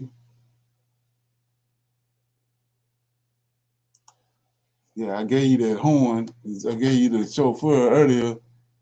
Now I got something else I want to give you, and I'm gonna read something while I'm doing it. Okay, we're gonna close out after this.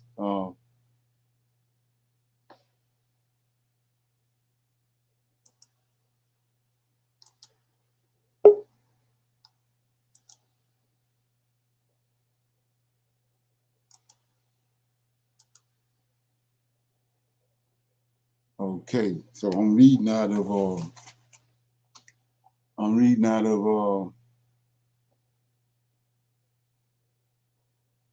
the Apocryphal book, and I'm reading about this lion. There's he was given to Daniel. Daniel was given a part of the story of the 4 beasts, but it was given to a greater extent to Evans. So I'm gonna start reading it, and while it's playing, okay, it says that the video is not playing for a reason. It says the audio. Then I heard a voice saying to me, "Look before you, and think about what you see." And I looked, and behold, what seemed like a lion rose up out of the forest, roaring. And I heard how he uttered a man's voice to the eagle, and spoke, saying, "Listen, and I will speak to you. The Most High says to you, are you not all that is left of the four animals that I made to reign in my world, so that through them the end of my times might come? And you are the fourth to come, and you have conquered all the animals that are past, and you have held the world in subjection in great terror, and the whole earth with harsh oppression. And you have lived so long in the world with deceit. You have not judged the earth with truth. You have persecuted the meek, hurt the peaceable. You have hated those who tell the truth, and love lies.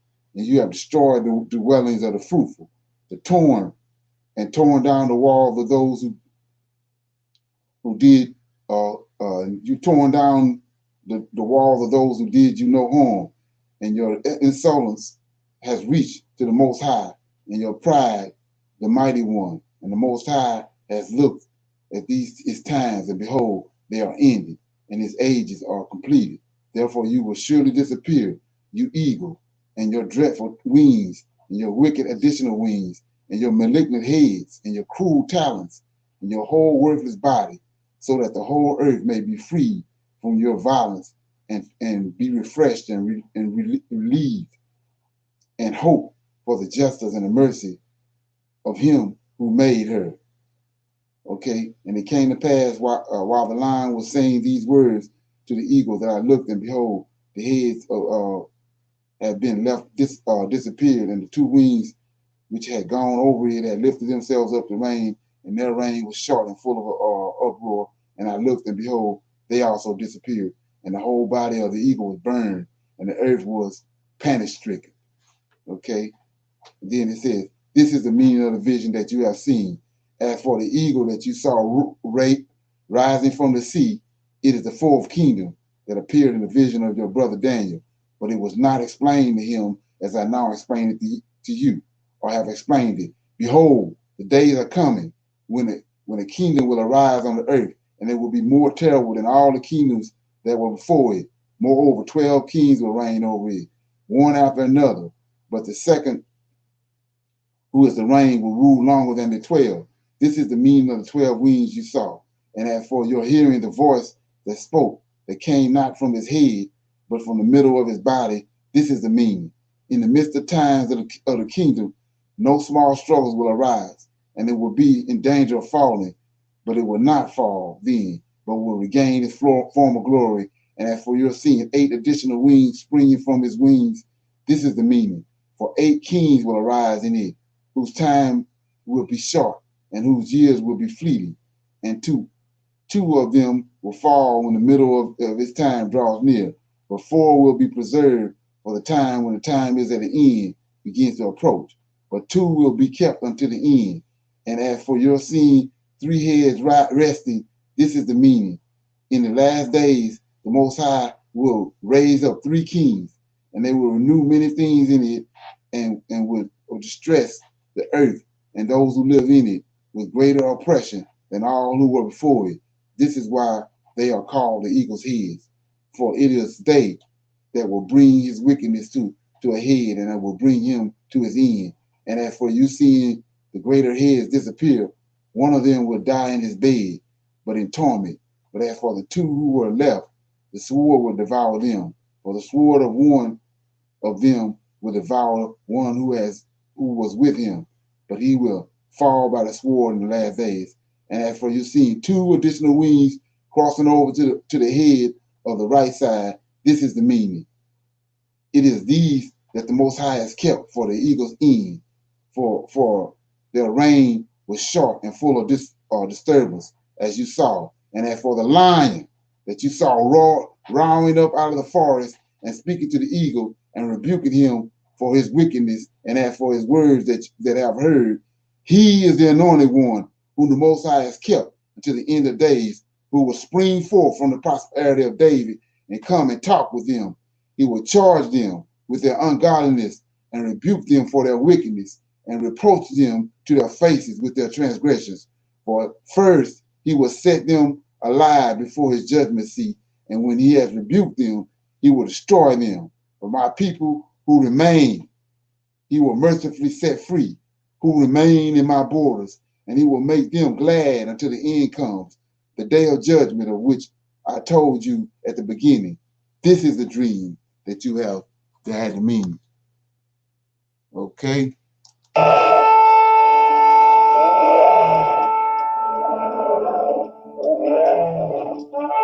Get yourself.